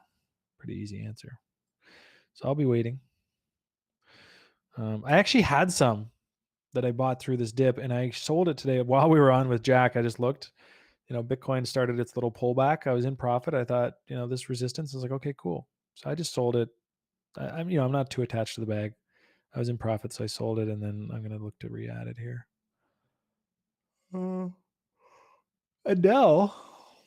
I love Adele. What's she up to? She has a coin? Acropolis Delphi? Is that what we're thinking about? Whoever posted that, let me know. Oh my God, look at this. Good eye. Acropolis Delphi. I don't know if it's associated with Acropolis. I'd need someone to clarify that for me. Always with the drawing tool. But yeah, look at this. Fell off hard. So that looks like food token shit. I don't know what's going on with that. Big market structure break. And as you guys get better with charting, just learn to recognize these basic, you don't have to be a genius to just spot general market structure. And here was a really good exit signal. Doesn't matter, how bullish you are on something. Once it's confirmed trending down like that, get out. Not financial advice, but strategy advice. Because, maybe it pulls down and fakes you out. Okay, you have to buy back higher. Maybe it only comes down a bit, then goes, but sometimes it just gets totally fucking washed out. And you just want to be able to act quickly. And anyone who did that, clearly a lot of people did, because that's why it sold off so quickly after that break. But I mean, fuck, 89%. And that's not unique to this. I mean, you'll see that everywhere. Go back and find old coins that in the bear market, and as soon as those kinds of M structure breakdowns happen, you just get a huge rush to the exit and they go searching for new demand down below. This thing looks good. You see buyers are stepping in, right? Wasn't really any evidence of that earlier. Now there is. So I'd be excited to start getting more excited on the bull side here. Let's see from the low to the latest high. Just got a little pump chaser tap. That's one way to play it. Me personally, patience, probably looking to fill up here like I talked about earlier. Because whatever happens down there, you're really close to that low. And then I can get out if an alert fires. I know there's no stop losses on Uniswap, but could totally do that. So keeping an eye on that one. I'm going to slide down. Hopefully, John, if you don't mind, maybe just going through the ones I've covered, just give me an updated list. I'm working on one that's way up top. So I'm missing the chat here. Tomo, XVG. God, there's so many good altcoins. Cover. Yep, we could take a peek at that. Yeah, part of Acro. Good. Adele is. Check out Sav3, but can't comment anymore. Lower cap. Not as degen as you think. Okay. XVG. Okay, governance token for Acropolis. Yeah, so I mean, I'm pretty bullish on Acropolis, so I should probably look into Delphi. All right, XVG. I got a little while left here, guys. I got a few minutes. I'm starting to fade. I do have a meeting shortly, but I want to keep rolling with these charts. We had a great crowd today and love the engagement that you guys are showing in the chat. Because, like I said, I mean, I am living in this world here. I'm bullish on altcoins. So a lot of times I watch back parts of these streams and from that perspective, and then I'm like, oh yeah, okay, we got to remember to go long that. Like, so let's see if we can really find some good long ideas. Yeah, interesting. Look at XVG. So good old Verge, porn coin. Lost a key level, so wouldn't have made it into my shortlist scan 2 weeks ago. But this is actually quite bullish because what it's done is it's reclaimed that with some volume, and now, ooh, I do like this. Who said that? You knew I would like this chart. Max was right. I love this chart because what you've got now, you lost a big level. Let's make no mistake about it. That was bearish as fuck. Retested it, dropped some more, but then clear buyer stepping in, some nice volume. Let's see if that was actually buy or sell. Not a great fractal top here. Probably needs a little time to cool off. But that's, more time to accumulate, right? Like, probably don't want to lose this level actually, but any kind of wicks into these levels, that's pretty sweet. I think 30 sats is probably my dream entry here on XVG. And then, of course, I know it has a monstrous retrace it could do someday. Yep. I mean, this is probably one. Look, this is one that I want to run the little old lady on. So here's what I'm going to do. And I'm actually going to do this. Fuck it. I'm going to take a little bit of my Bitcoin. I'm going to go stick a bid at like 30 and 31. And I might miss. That'd be hilarious. You missed the whole bottom because of 3 sats, but whatever. I'm going to do that. And then, okay, 32 even, whatever. And then look, all I need is for price to move here, which seems reasonable in some point in the future. Like it's not even to the extension of this little pop. So, okay, so maybe I just go ape in here, say 35. I could still get my double off before it even reaches the extension of this little move. And now I sell half of what I bought. So I buy $1,000 worth, I sell $500 worth, or well, I sell $1,000 worth once it's doubled. So I take my 1,000 back and I leave $1,000 worth of XVG in there. Get how that works? And now I've got that free position. That's a seed that I've just planted for free. And what's the upside? Well, it's pretty good. It's not bad. And I could keep selling half on a double. Every time it doubles, I just pull out another 1,000, another 1,000, another 1,000, another 1,000. And then when it pulls back someday, I get all those thousands to maybe redeploy. So this one is actually looking perfect for the little old ladies. Thank you for bringing that to my attention. I'm gonna make sure I write that down. John, let me forget XVG. All right, John is our producer, by the way. Let's all give a big shout out to John. He's the reason we have that cool studio and all the great transitions. Keeps us going, keeps me sane.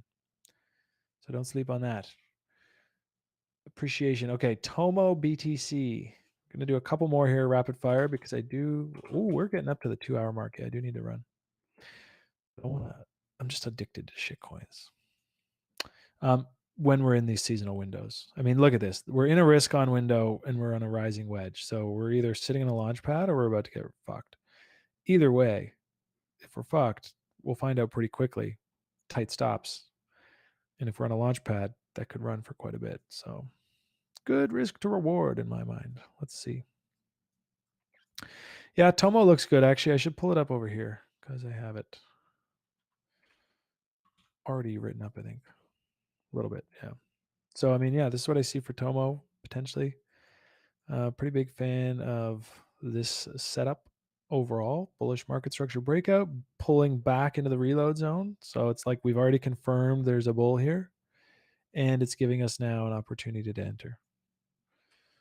Where's my invalidation? Pretty simple, right at the lows. Which doesn't look like much, but that's still 17%. It's almost a fifth of your position. So sizing so that won't hurt you more than a few percent in your portfolio at most.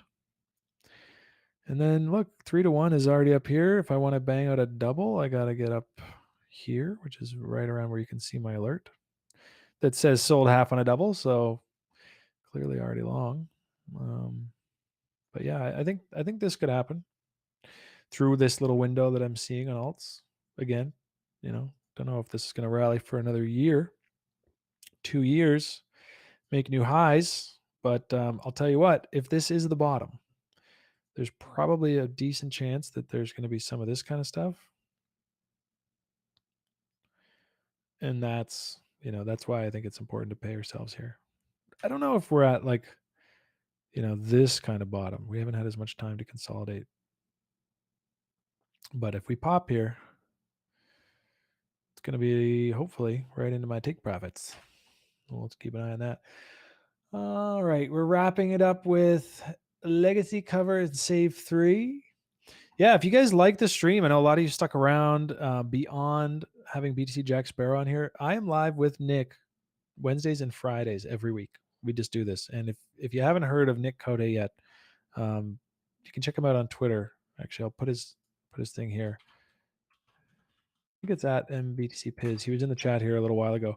But give him a follow at HXRO Labs. You can also follow us. I mean, I gotta say, and I don't want to sit here and just sound like a scumbag tooting my own horn, but like we've been nailing it. We've been nailing levels. And that's, Nick was talking about DeFi in April, in May, in June through his newsletter, which is free, by the way, at herolabs.io. Like we've just been doing pretty well, and it's free. We're here. We keep keep it friendly. So come hang with us. If you haven't already, hit us with a sub, hit us with a like. And we're just out here, doing our thing. And on Mondays I do guests. So we've had some pretty great conversations in that sense too. So, okay. Show complete. If you haven't yet, let us know you appreciate us. That's all we ask. Because we definitely appreciate all of you. Now let's get to a few more charts before we wrap today. Cover. I actually looked at cover for the first time yesterday. Pretty sick chart. Obviously, I can't long it here. But if I was long on it, I'd be pretty bullish. It's looking good. Look at that. Nice breakout, little retest. Whoop, whoop. So that looks good. Let's maybe look at it on something. Oh, yeah, not getting a ton of good history. Let's see if we can find better history. Yeah, I think that's all we get, and that's okay. So this is an insurance play. I would actually love to just be long on insurance through 2021. So like Ensure, Cover, I think Nexus Mutual, like just I'd love to just have a basket of insurance DeFi stuff, because I just think as a sector, I think that's going to do really well. It's such a critical component, and there's no clear winner yet. I think there's definitely a few standouts, but it's early, and that basket is going to catch a lot of speculation. So insurance plays, I'm really bullish on. I'm hopeful that this falling off of volume as the price continued to go up is perhaps a signal that I can get back in, or get in for the first time, because I wasn't in. So what would that look like? Well, versus Ether. I mean, yeah, perfect world. This already got a retest though, but yeah, like 0.77 ETH. Pump chaser, a little more aggressive. Probably what I'd be leaning on for my first entry, because this just looks like it could run. And that extension kicks it right up to here.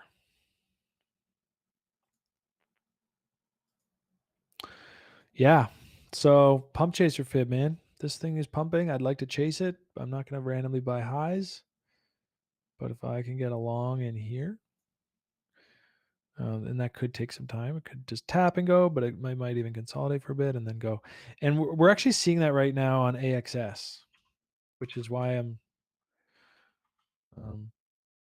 excited about this one. So yeah. So this is kind of the thing, right? This is why today, if nothing else that I rambled on about today, keep an eye on AXS. It's a nice NFT token. It has come into it. It even did tap the reload zone, but it's come into this pump chaser zone and just consolidated. And then, so the reason today is so significant is because, as we pointed out earlier, it's breaking to a new high. It's confirming that the trend is going to continue if it closes today bullish, which still has 3 hours. So let's not count that chicken just yet. But if that closes above that, I'm pretty excited to just be long on that thing up into a new level, which is likely here, which is like a double. So from 50 cents to $1, you can basically have a free position for life. You just got to sell half on a double. See where this thing goes in the next year or two. That'd be exciting. Legal DeFi space pops off. Yeah. Ooh, legal DeFi. Yep. Joseph Lerma made a really good point, and I would agree. Yeah, appreciate that, Matt. Cleanest stream in the game. Love it. Yeah, so big shout out to John. That's the point I guess you were making, which I fully agree with. Since he came on, my life has improved 6x, and our stream has improved 100x. So that's the real life hack. Get yourself a John if you ever want to have a clean looking stream. Okay. Holy shit, save 3 token. This looks like an emission coin. Farming, getting it for free, selling it to make your yield. Based on that alone, I just probably wouldn't buy this. It's probably like a cool project. Maybe even farming it is great. I don't know about like buying the token. This happened. So there might be the start of a bottom taking place. But that's not a bottom. That's just a bounce. So no way in hell would I buy this token right now. It's at the bottom, the local one anyways. So, if you're feeling real greasy, you could get in here. It's already lost the pump chaser zone, but I would stay away, guys. There's so many good coins. There's so many nice formations. Whatever this one does, it looks like a free coin, the way that it's just washing out. But keep an eye on it, because there's probably a moment, even like CRV and Sushi, all them washed out like this, and then at some point you start to see a base form. You start to see some big buys coming in below. It's just not there yet.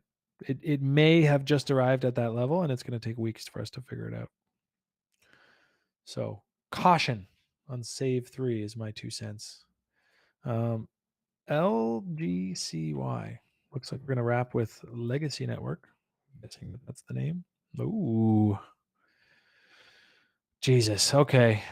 Good news, bad news. Good news, this thing is bullish. It's going up. So if you've been holding it and you made some money, congrats. The rest of the news I have is probably going to start with paying myself. If I'm ever in a trade like this, oh my God, where are we?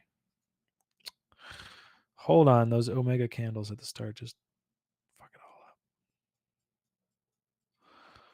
Jesus. Okay. So look. Yeah. New lows. Nah. Breakout, retest, and go. How much you want to bet that was the pump chaser zone? Oh, this thing. Just chase it, man. Chase it right, though. But here's the downside. I mean, I'm definitely looking to pay myself if I'm in a coin that just did, whatever this did. If just say I get long at the pump chaser, I'm up 125%. I better be paying myself here. Otherwise, why am I trading? This thing looks toppy locally for now, unfortunately. Again, I'm very much a trader, so I don't know if it's the future of finance, but as far as if this closes below this level, that's a pretty good sign that you're going to see a little retrace.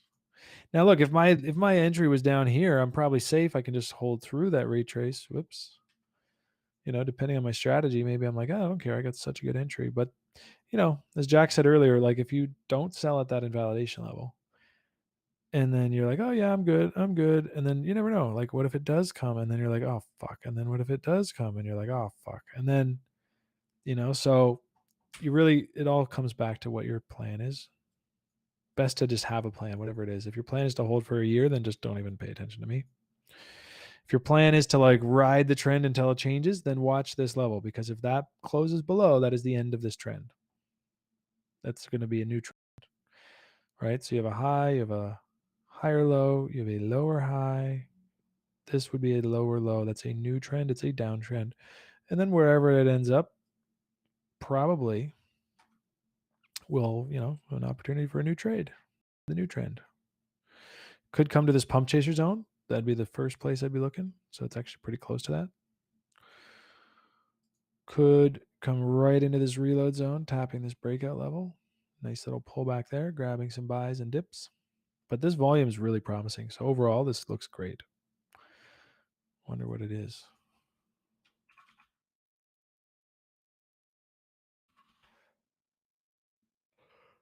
Oh, 515. So yeah, sub 10, 6 mil. Let's see. There's a few more things I'd have to look into for this one to get a full assessment. But based purely on TA, this does look like it's a local pullback zone. And then, sprinkling myself back into my position through this. Or ideally, waiting and letting whatever this little new thing comes and plays out until you get the new breakout. Then hunting there. Could be there, could be up here, whatever it is. So wait for the daily close on that. Looks ominous. Oh my God, double QP showing up late, firing off some names. But I know you know how to vet things, so I'm going to pull it up. Yeah, Rose looks good. Problem with Rose is it's taken off already. That sucks because look at this thing, man. It was hanging around for quite a while. A little ugly there, rushed, but yeah, it had a setup here. Double bottom, breakout, retest, long it. I don't know if I can take it today. I did see it moving, and it, I saw the shills on Twitter. They made me want to buy it. Former Tron devs, forked Tron, definitely long term. Okay, so the legacy, yeah. So yeah, Joseph Lerma. I mean, look, maybe a short term top here, but yeah, trend is up and it's looking strong. It's 5 mil market cap, so if I was in that one, probably not rushing out of it just yet. Especially if I got in along here. Oh my God, what a God tier entry. If it ever turns out to be anything, it's probably not going to see those levels again. So good stuff. Comp Ave. Yeah, so I mean, Rose does look great. How high can it go? It's hard to say. I think best I can do is give an extension off that. Probably take us up to here at least 6.8 cents. And so obviously in that sense, I don't have tons of upside to be risking here. Like, what am I going to buy here? Risk to that pivot low here. It's not very much. Risk to reward. I'm basically risking $1 to make $1. So yeah, if you're in this one, great. It's at resistance right this minute. So as the guy who's not in it, maybe I'm hoping it'll come back for me. But might be a little flip play too, where I can get a nice Titan validation. Get long with you up to here. What would the chaos level give us? Sometimes these align with the fib extensions and it's crazy. Boop. Yeah, kind of. It's up in that range. Grab this consolidation, kick out at 4669. A little more bullish. If we kick one up from here, sandwiched. So yeah, I mean, Rose just looks great. There's no two ways about it. That thing is pumping. Last week, what about some comp? Yeah, I keep hearing about comp too, so I figure it must be pumping. We're seeing a lot of this right now, where low, higher low, breakout, retest, and we're getting ready to take off. Comp looks good. What you're going to want to see as it makes new highs is more volume. You want to see higher volume, ideally. What you don't want to see is this go quiet as it moves up. That's a very bad signal on any coin. So keep an eye on volume if you're long on comp. At the very least, it looks like it could get into a nice short reload zone, which is right up into here, which would align as well with the extensions, maybe a little higher. Keep an eye on this level.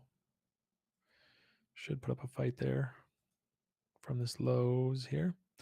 But yeah, I mean, there's always levels, right, along the way up. And that's why you get bouncing markets, because some people will sell here because of that level. Some people will sell here because of that level. Some people will sell here because of that level. And so,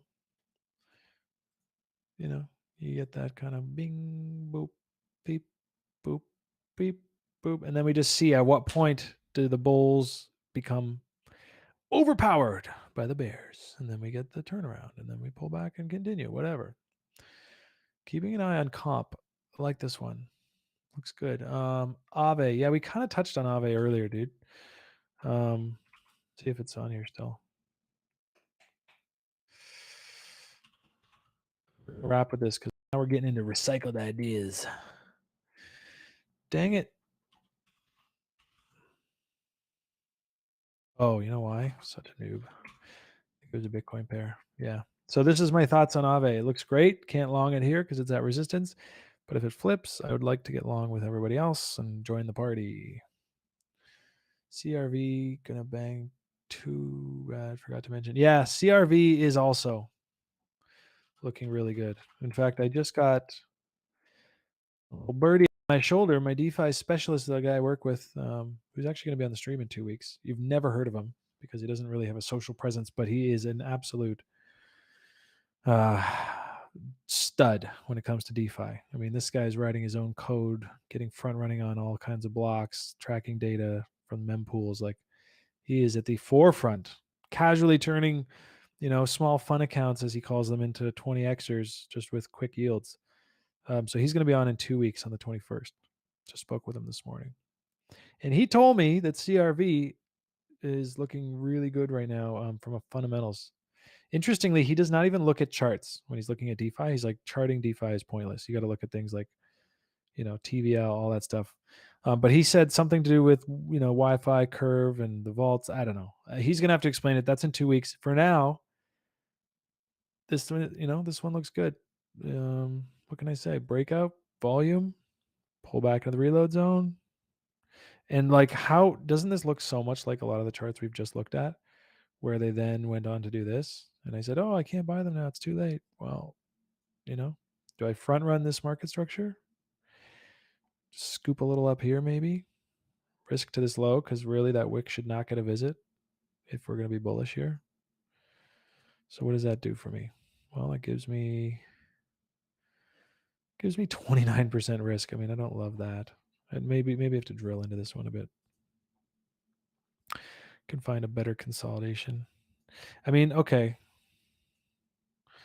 See something here. So like, this could be an invalidation, but the problem is I don't have a new high yet. So I have a high, or a low, but I have to break here.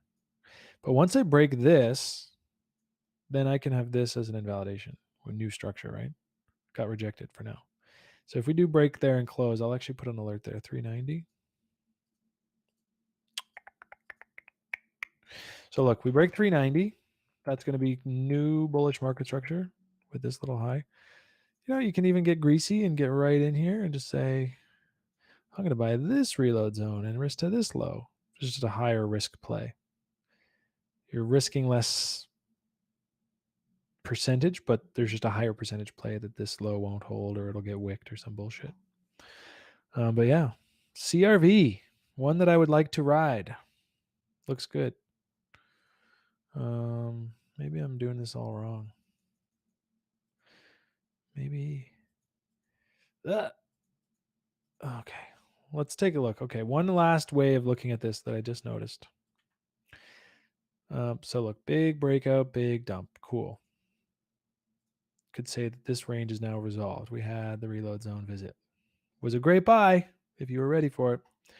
But parking bids in places like this, right? During this week, nobody was looking at that. You say that you're going to buy here. They're like, yeah, it's never coming back. Well, it did. But the day it came back, it was so terrifying because they never considered the possibility that it would. They probably weren't buying. So be planning ahead. So I always say play from a position of strength. It's parking bids in places like that. So what's the next one? Well, we got a new low. We got a new high. Well, no, that wouldn't have been there. Actually, it would have been here. But point is, okay, so we've got this new little range. So yeah, so this low breaks. Maybe maybe I'm parking some bids here. If we break out of there, then I got a new scenario I got to look at. But these fibs are endless, dude, and always close to lows because of the nature of retracement. So if you haven't looked at these before today, please check them out. I swear by them. Just help me structure the market. Guys, Jonesy, you're here just in the nick of time. I got to go, bro. I'm exhausted. It's been a nice 2.5 hour grind. So I'm going to go take a little rest, get a little food, take a walk. I will be charting in and around Twitter all night and day and just in general hanging out. So if you guys want to comment, shoot a DM, whatever, get some ideas out there. Let me get back to screen here. All right, guys, hit me up on Twitter at randomtask555. And if you don't already, you can follow us at HXRO Labs. And that's Nick and I and a couple of people running that account. So there's lots of variety. HeroLabs.io if you want to sign up for the newsletter. We also have an NFT regular contributor, Franklin Fitch, with NFT Protocol. He puts on blogs there. Again, all free stuff. Other than that, if you haven't already and you're still watching, hit us with a like and a sub. Just lets us know we're doing the right stuff and tells our producer that he's doing a great job. And we need his morale high because he is the backbone of this entire stream. And it's been an absolute pleasure today with you guys. Kind of had a double. We had Jack on for the first half. I got to take over in the second half and do some alts. And that's it. I'm bullish on altcoins until Bitcoin either breaks high or breaks low. And that's exciting because it's been a few months. So we're going to enjoy that as much as we can. Thank you so much, Matt and Jonesy and WQP and all the guys, Joseph, Lerma, all you in the chat today showing us love. Really appreciate it. It means a lot. So have a great week, guys. And until next time, whatever you do, always play from a position of strength. Take care.